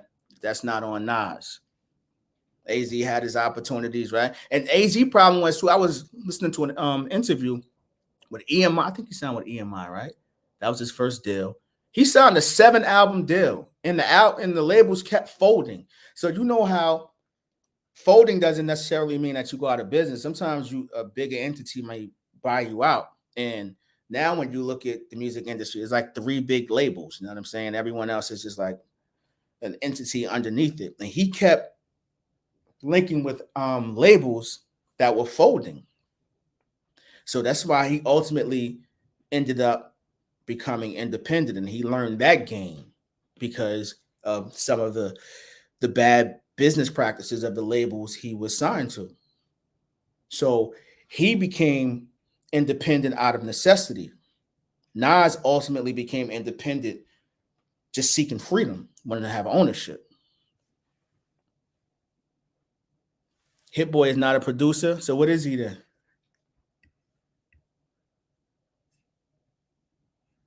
No. All right, so yo, I swear, Brick Show, we on the same wavelength because we talk about this all the time. No Nas or Swiss joints either. We don't want any more Nas and M. I'm good on Nas and Timbaland. What my fam got here. Appreciate Hit people. Want Pete, but he only produced 3 Nas songs. Primo only has 10. Hitboy has produced in bulk probably a quarter of Nas songs, all quality. Only LES and Salam Remy are close in quantity. Yes, and LES, gotta love it. One of my favorite beats.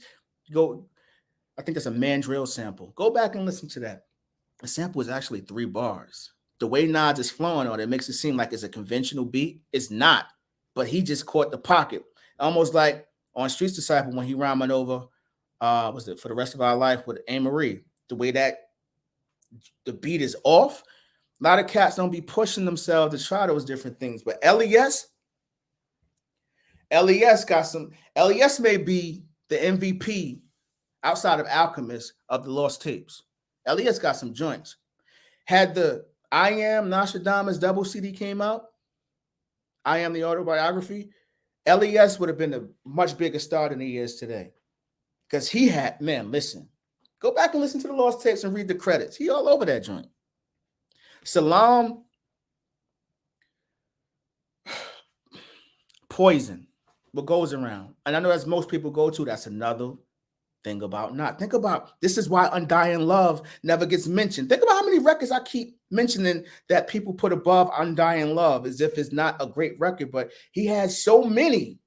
Something has to be at the bottom. But yes, Salam Remy's fire. He's a producer. Remember, I was talking about orchestras prior with Hitboy. He hasn't tapped into that. Salam Remy definitely tapped into that, man. Definitely. Him and Nas have an outstanding chemistry. I like records like even Bridging the Gap. A lot of people don't like that. I love that. Like, come on, man. This dude had an opportunity to do a record with his father, man. A 13 or 14 year gap. You're talking about from Life's a Beat to doing a horn solo. And then we fast forward to Bridging the Gap. Like, fam, how many people can say they did that in hip hop? He's done so many different things that people wish they could do. For real, man.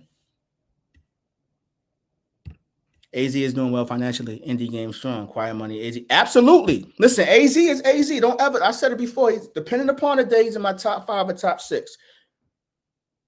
If I need any rapper on the planet in their prime to set the tone, he's definitely going to be one of my first calls. Opening line, superb. Son, nice. It's definitely the love, man. Yeah, we'll give Swiss adult film, but think about how many misses he had along the way. And we're going to stop giving him echo. Yeah, he spoke on it. Yeah, he narrated in the sense it's his record, but that's DJ Scratch Beat. That's another slept-on producer, too. Go back to some of Buster's early work. That funk. For real. Shout out to AZ, though, man. Inspector Deck is underrated. No one brings him up in conversation. He definitely is. I think his issue was his album never came out. All right. Didn't he get caught up in the flood or something like that? When RZA lost all that material? We never got Inspector Deck's album to like later. Did he? Yeah, it came out years later, and I doubt that was the original work. But when you go back to, obviously, he got some of the most memorable opening lines or setting the tone verses too, right? Cream, you got Triumph, Above the Clouds with Gangstar. I thought he left Earth. That's one of the greatest verses ever written in hip hop. Like, Inspector Deck is nice. You right, Jonathan. Echoes is basically Nas' song. It is. It just so happened to be on Swiss album. That's the only time people stream that album, probably. To go back and listen to that. I think it was a record with Wayne and Kendrick on there too, right? But not much replay value. Salaam Remi is a true master.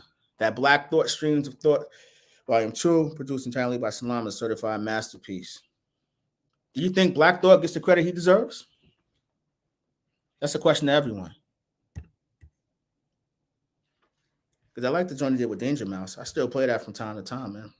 That was a very good album for the year. It was an album of the year candidate, but, and this is not even recency bias. Like, because once again, we're still listening to Magic a year later, and it is better than 90% of the albums, if not 95% of those that dropped this year. It's good music, quality albums, man. Son, during this run, Hit has produced 57 Nas songs. If you count OG and PMD, Remake of Life. Yeah, Life's Like a Dice Game. Who was on there? Corday was on there, right? And was Freddie Gibbs on that? I believe so. And Big Nas from Masterclass, yeah. And that's 57 songs, right? That's not including the beat switch ups, right? So we counting the beats, how many is that? That's 57 songs he produced. Now, we counting when he's doing the beat switches and the breakdowns. I said it before, that man was working overtime. He was really producing these albums, not just beat making. Black Thought is Deck isn't charismatic. He's lyrically sharp, but doesn't appease the casual listeners. That's amazing. So that leads me to this question then. Are some artists just not geared to have solo releases? They could have iconic verses, but like you stated, JB, it just won't ever go over well with the general audience? Or does he even have a niche audience? Does Inspector Deck have enough fans to give us a critically acclaimed album?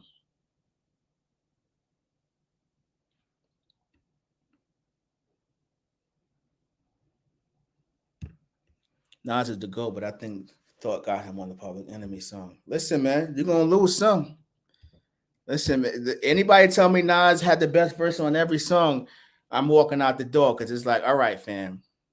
Like, you can't win them all. You can't. But I will say this though. We always talk about the Life is B, how AZ got Nas. Listen, man. I think it's the second verse. Go back and listen to More Money, More Murder, man. Nas left Earth. Nobody talks about the fam. Son. Go back and listen to that. More Money, More Murder. I know you listen to it. It's in your playlist probably. But really pay attention to how he left Earth, man. Different.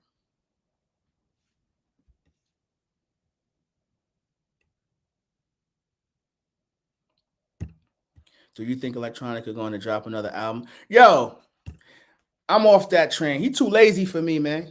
My whole thing is you gotta put that work in. Oh, come on, we got Exhibit A, and then B was, then C, and then it took how long to get the album? I've never seen someone with so much fan. We're talking about Inspector Deck, right? With iconic verses, right? Similar to like a Jay Electronica, right? Jay Electronica had the whole hip hop, real hip hop heads attention, like we were anticipating. And how do you squander that? And then when you come back and drop an album, it's almost a duet. And then you put yourself in a position to say that Jay carried you on your own album. I don't get it, man. I'm off the Jay Elect train. I'm good. And Ray 45, Jay Elect is lazy like 3K. No work ethic. Listen, 3 stacks, fire. Don't got enough work for me though. Because it's easy to appear here and there and have a fire verse. Nas has reset the entire game. If you're not coming with a full length LP, I don't want to hear this GOAT talk. I don't want to hear this. Especially if you're still active. If you're still dropping verses here and there, but we're not getting any albums, you're being lapped. The margin is increasing. It's different out here now.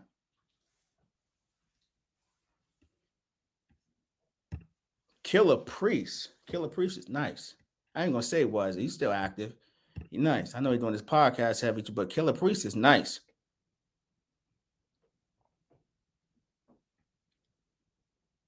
It's JB, yes, y'all in tune. In a live capacity. Bold, it was good, fam. Black Thought is untouchable. See, the thing with Black Thought is that, especially in the live setting, right? You get the sense that he's a fan before he's a rapper. And I picked up on that when I remember watching Hip Hop Honest. I've never seen anyone spit a Big Daddy Kane verse like him. Like, that was remarkable, fam. Remarkable. So to see that he takes his craft so seriously, but when it's time for him to recite someone else's lyrics, he's so much of a fan that his preparation is out of this world. And then you get his experience with being obviously the front man for the Tonight Show, right? And he's always ushered in a whole different movement where the roots is hip hop's live band. Although everyone has a live band now with their sets, they are hip hop's live band. They came in that way. They were who people called upon when they had concerts, when they wanted to have a live band. As far as versatility and being an entertainer, we have to put Black Thought into that realm. Like live show like Busters and KRS-One, Black Thought should be in that conversation because it's not easy. People are accustomed to it now. He was rhyming with a live band. People weren't receptive to that. People didn't like that.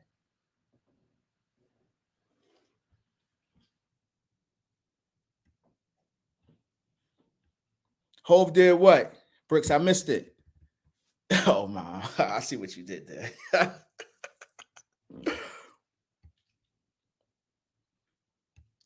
Listen, I know you trolling, but we're gonna put you up here.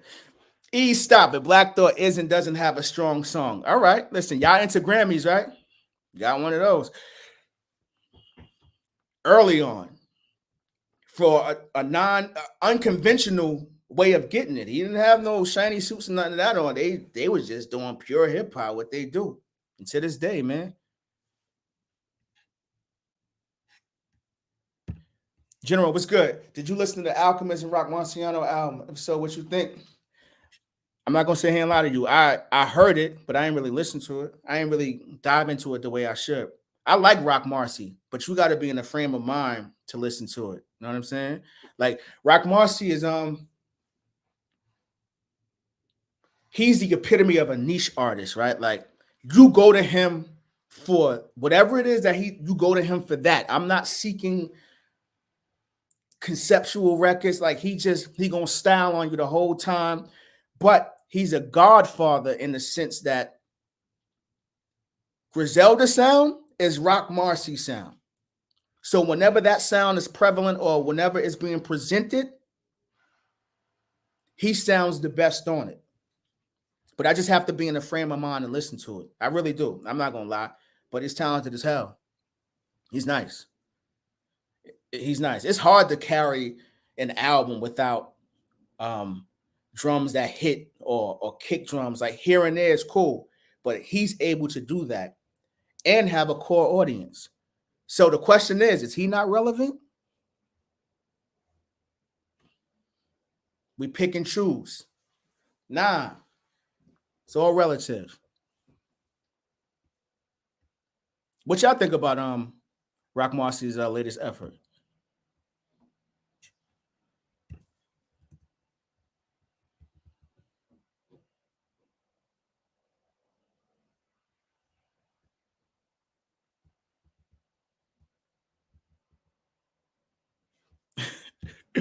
Going crazy. Now you rolling with it's like Nicole defenders, no phony business.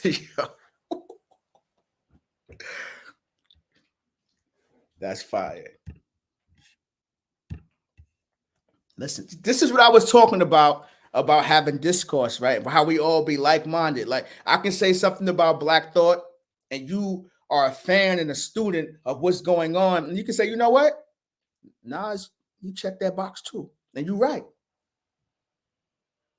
Illmatic performance at the Kennedy Center. The symphony was monumental. It was. Think about that, man. Hip hop has come a long way, and it's still growing. And I don't even like the whole thing. Like you even hear legends like Styles P say like hip hop is a young man's game. That's relative to what's young. Nah, man. I want y'all to spit because I want to grow with y'all. I'm learning.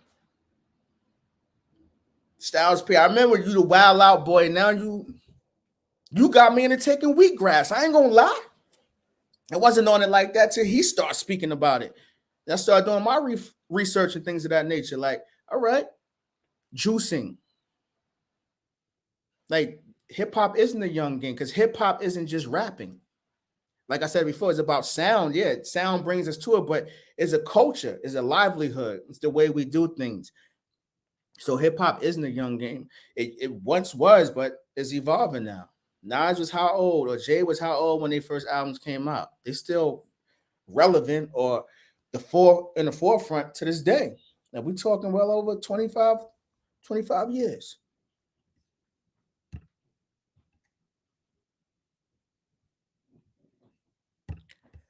Yeah, I touched on this early on. I'm in the building, man. I missed out on the tour of the Wu-Tang, but I had to a short where I asked, I was like, yo, man, I played myself. Let me redeem myself. As soon as those tickets went on sale, I got mine. And ironically, too, I was able to get Anita Baker tickets this week, too, man. So I hit the lotto. Got Nas and Anita Baker tickets in 1 week.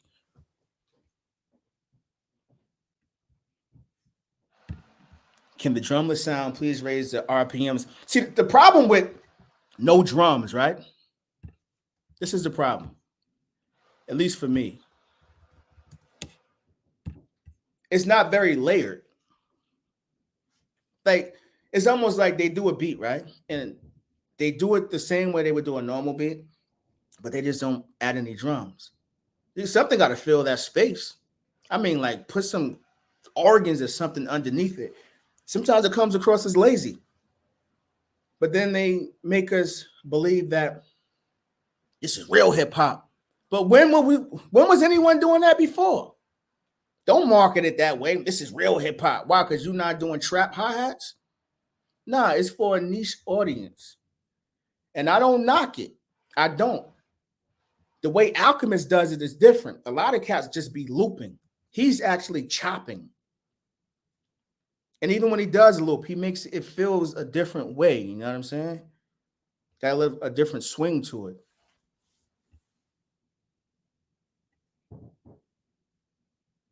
What we got here?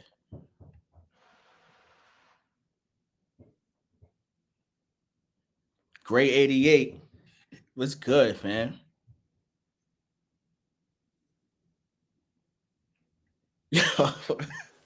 Yo, I should have done. That's why I want to touch on this subject, man. I'm looking at the comments. I'm getting a lot of rockers boring. I'm like, yo, I get it though. It's for a niche audience, man. I'm telling you. I'm not a big West Side Gun fan. I think he's good at putting together artists. Like, I think he's a good producer. He may not make the beats, but I think he's good at putting different, talents together. But all his albums sound the same to me. I'm sorry. I don't be hearing it. I'm sorry. I don't. And I know I may get some flack, but listen, it ain't really my thing. Conway, he's different. He's a whole different other animal. He's fire. Yo, that's what you call it, Gray 88? Bastardized boom. Yeah.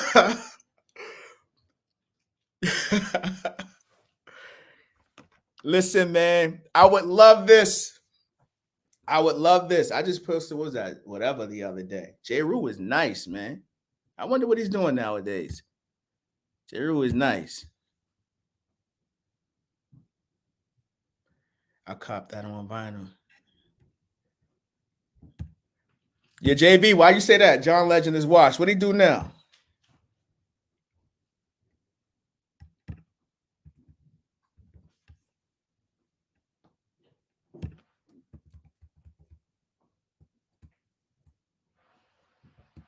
Yeah, it definitely does get stale. Bigger than rapper.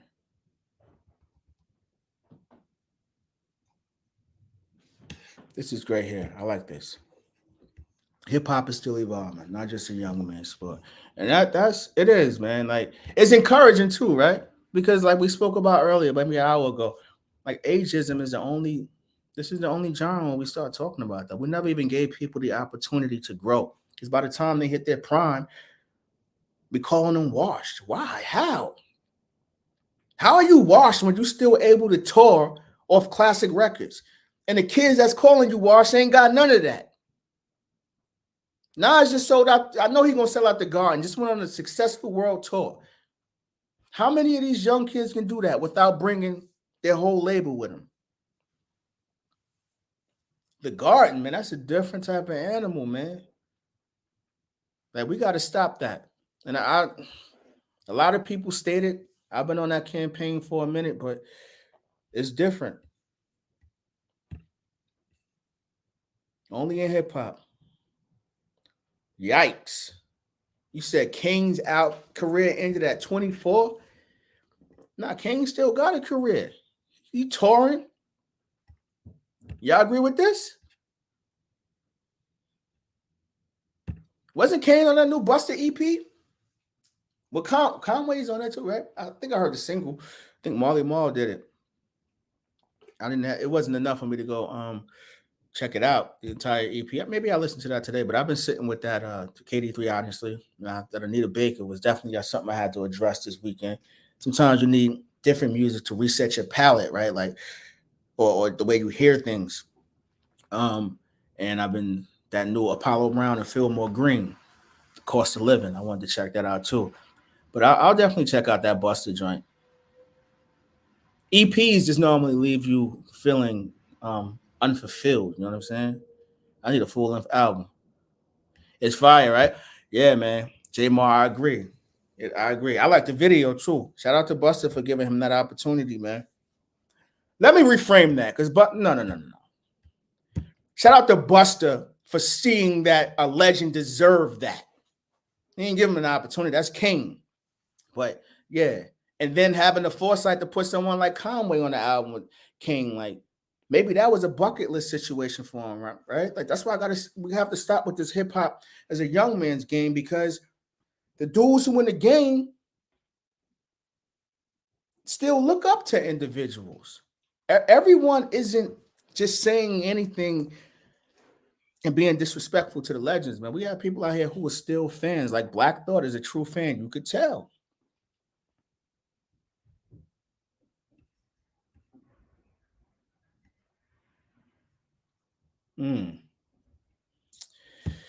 What's your favorite Anita track? My God, fam. Give me a moment. Let me think about that, man. Listen. I've seen Anita Baker live before. I've seen her at the Radio City when she was going to retire, maybe 4 years ago, when she was going through her whole situation with her masters, and that finally ended up working out. So now she's back on the road. For the best live performance I've ever seen in my life, man.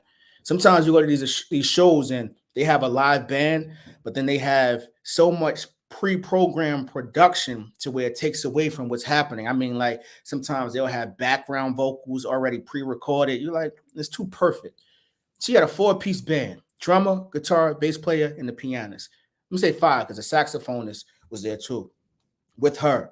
And she worked that stage hit for hit for hit for hit for hit. Like I've never seen anything like it. And I've been at a lot of dope concerts. So I don't know my favorite Anita song. Give me like 5 minutes. I'll think of something, man. Like for real. But I'll be going to see her May of next year. Those tickets went on sale. So definitely be checking her out. We got to give Busta love too for his last solo album. It was fire. ELE, right? Was that ELE? Yo, Busta got a crazy discography. And I came across a comment where somebody had Busta in their top 5. You know what? I couldn't even argue with it. Busta's another one that's been around for eras, man. Whether it be major features, posse cuts, solo records, live performances. Busta checks all boxes. Busta has no weaknesses. And if you really, over the years, he definitely slowed down his flow. He's a lyricist too. Busta go listen to Nas Fried Chicken on Untitled, man. Like sometimes people will pigeonhole you. And I think a lot of young cats start looking at Busta funny when on What More Can I Say, Jay said, I ain't animated like say a Busta Rhymes.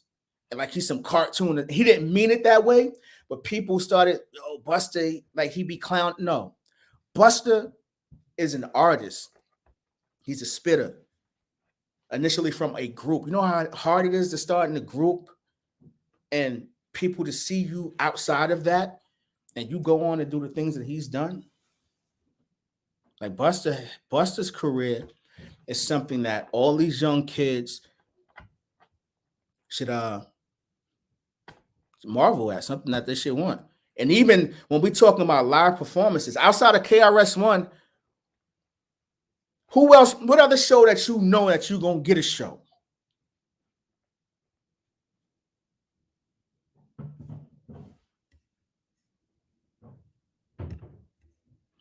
Busta is a personal favorite, my favorite top 10, not all time. I can dig that.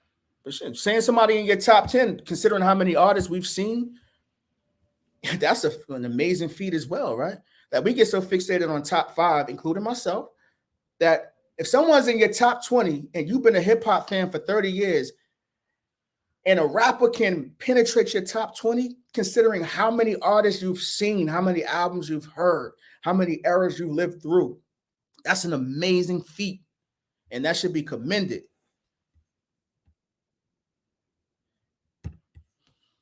Shaft, Higher Learning, Halloween flicks. That's just the joints that were in the theaters. He definitely done some. I think he did a joint with Exhibit, right? Some straight to DVD joint.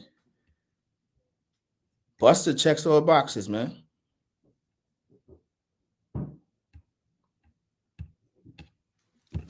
Would you guys agree with this? When Disaster Strikes isn't a classic? Well, he's asking. So I'm assuming JB believes it's a classic. Would you say it's a classic? Oh, it's been a while since I listened to that. But one thing you can say about that album, and Busta always had a sound, right? Like he always made sure he went to go see DJ Scratch or he got the Dilla or like he always has that sound. The singles, people get carried away thinking or about the singles. Nah, Busta got some fire B-side records. Like even now, I think I posted it earlier this week. Get High Tonight. I did a poll putting that against Smoke Buddha, which was on Muddy Waters by Redman. Like that's a B-side people forget about. Like Busta, great at choosing beats, and he knows how to sit in pocket. But people get so fixated on the mannerisms and how he moved that they're not listening to what he's saying. Busta be spitting, man. Busta be spitting. And he can steal a show too. We all in the scenario. Like, come on, man. Let's not forget Busta's also on Flavor in Your Ear remix. This man is, come on, son. Whoever brought up Busta, shout out to you, because people be forgetting. LEE is fire. Even LEE1 is fire, which is one of the. Hold on. What's the joint Nas did? Was that the opening track? Everybody Rise? If so, that's one of the greatest openings to an album ever. New York. That one was crazy. Roy, you're right. ELE was fire. Yeah, the COVID album. I think they're referring to Black McBain. They're talking about ELE too.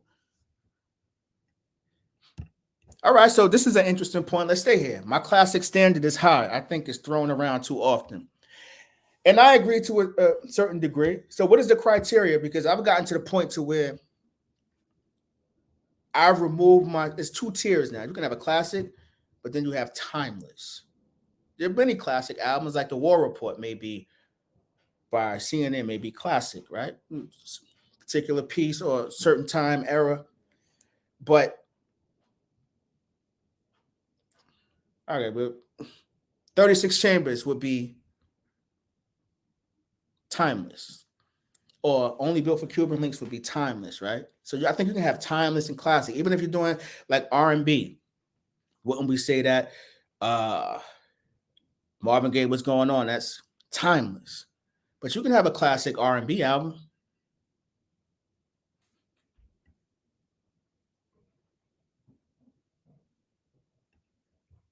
Best verse on Flavor in Your Ear remix, then Biggie.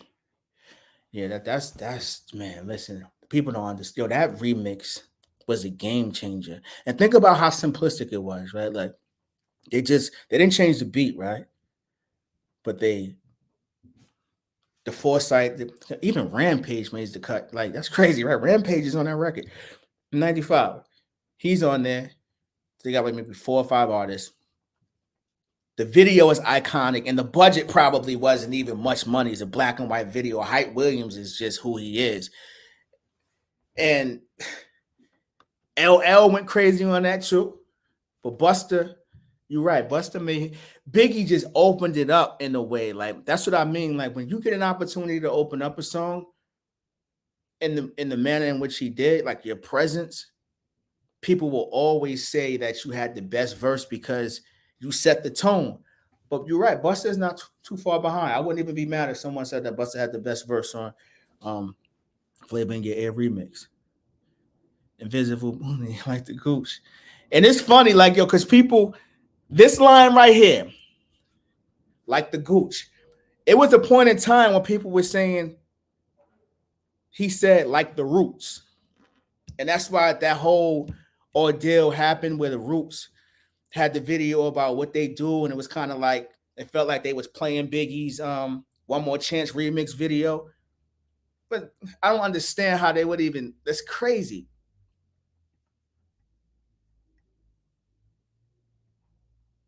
Common B, no skips. Absolutely. We know that. Hype Williams be filming. What? Yeah, that's how they get up. The Coming is a classic. The Roots equal 3 classics. I never knew what he meant with that line at first. Who you talking about? You referring to Biggie?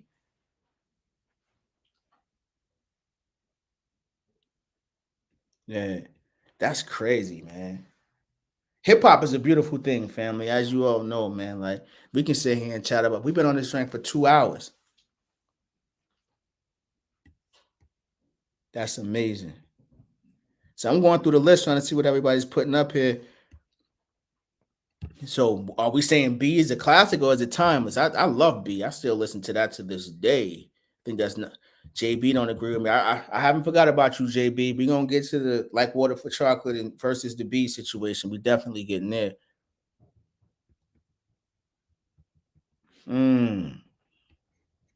This is fire right here.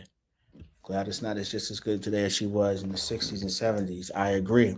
I would love to see her live. I've seen recordings of her singing live, but I would love to experience that sitting in the building. That would be fire. Nothing like good music. That's what I mean, man. Like music is it's I don't know, man. Just following quality music or looking for it is such it's exhilarating, right? It makes you happy finding that one artist and just going on a journey with them, or your man putting you on, or a female putting you on to a particular song. Then you go down a rabbit hole. That's why I said this hip hop thing is endless. You gotta find what you like and just press play and listen to it and make different connections. It's a journey. Here we go. I have to say a classic album has to rival or be in the same ballpark as other obvious classics. I'm not putting The Coming next to the Pro Tape. That's my standard, though. Now I can dig that. Now I can dig that. So sometimes you can just fall short from a classic. But if someone doesn't have a classic, doesn't mean that they haven't had a successful career, right? You got people out here touring off 2 hit records for the rest of their lives. And then you mess around nowadays with film and TV commercials. You get a licensing situation. You get money from that. Like, you don't need much. I knew JV was coming. Listen, I'm gonna do a whole breakdown of that. I just have to like really unpack it, but I'm going B. Like water for chocolate is fire, and that's saying, but B. But I remember B just sits home with me, man. Like this, I thought that was prime Kanye. I thought Dilla came in and gave Common his best song. It's Your World is Common's best song to me, man. Like that's production right there. How you go from the sample, the drums are hitting, he's telling the stories, then they fade out, and then James Poyser of the Roots comes in and plays piano as Common's father is narrating. Like it's beautiful. It's like you cannot duplicate anything like that. Think about Nas and Common are one of the few artists to both have their dads on their records. I can't really think of anyone else in hip hop. That's fire. It's your listen, it's your world. You talk about a touching song like that. That's crazy to me, man. It's a perfect record. It has the emotion behind it. Production is top tier. Got your live instrumentation elements. Even give you some poetry in there.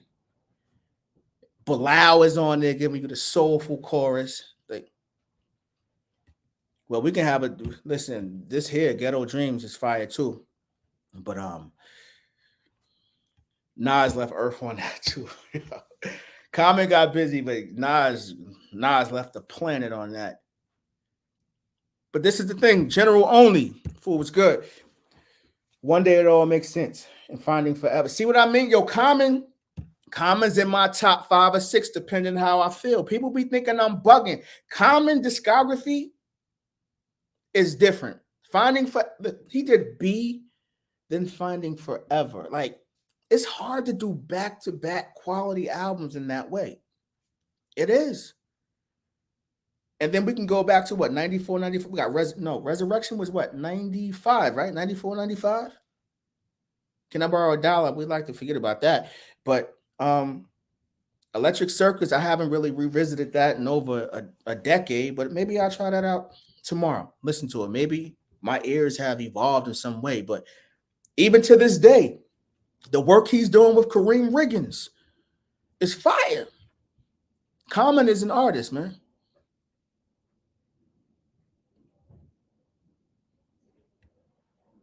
What's the next album after Finding Forever? Is that the joint? Music Make Me Move intro. Is that the joint Pharrell did? That album?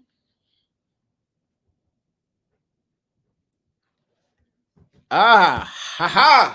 This is it here. A lot of people would say that too. But that's prime Kanye, fam. You don't like that Kanye? The sweet taste of victory. Go ahead and breathe it in like antihistamine. Look, Kanye was doing this thing on that album. But Dilla stole the show. What love is, how beautiful love can be. That joint is fire. Then It's Your World. But Kanye gave us those. What's the joint with the black poet? Not black poets. Not Testify. The People is on Finding Forever. The Food is on what? Is on B as well, right? But that's a live performance on Dave Chappelle's show. I gotta go B, man. But I'm gonna do a breakdown. That requires time because, like hip hop heads such as yourself, I gotta make sure I check all boxes, every single box. See, that's the cheat code. This is the cheat code right here. You're dealing with bugging on that beat, yo. That's fire. The light, yeah. I just feel like some of the production. I think that on B, he kind of did what he wanted to do on. He executed it in a much better way. Kind of like when you listen to Graduation as opposed to Late Registration. Late Registration is fire. I love it. But Graduation sounds like Kanye found himself. Like, this is what I've been trying to do, ladies and gentlemen. I finally got it. When I hear B, that's when I hear from Common. I could be wrong.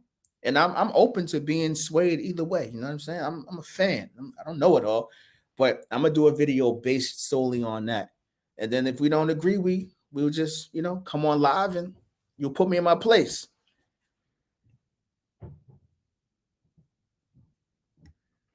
I don't listen. Yeah, Universal, right? Yeah, that's the name of the album. I know a lot of people who like that. See, some people like when artists take chances. They do. That's why he would, but I think that's why he did Electric Circus too.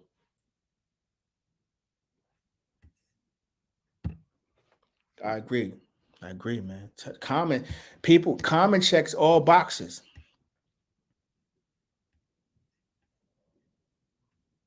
Yeah, but the thing with yeah, he did give Common a lot of heat.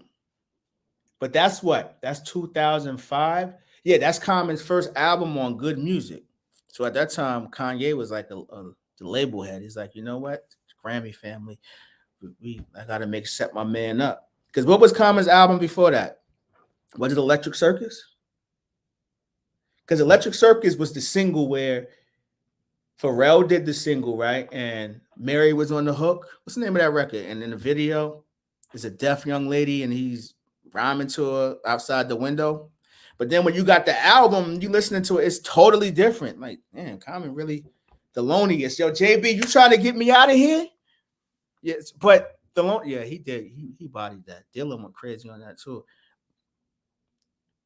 Is that considered a Slum Village record or not? No? Was it on both projects? The Loneliness is fire.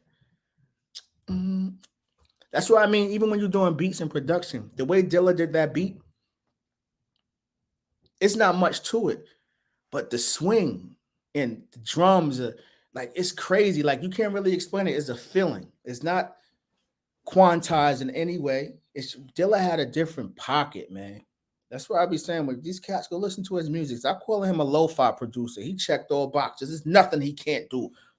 And I say he can't do in present tense because he's still touching us today. I still listen to Dilla's music, whether it be instrumentals or Didn't You Know gets played at least 3 times a month, man. Something about that. So J-Mar giving everybody a reason to go listen to Electric Circus today. I know I'm gonna go check it out, man, probably tomorrow.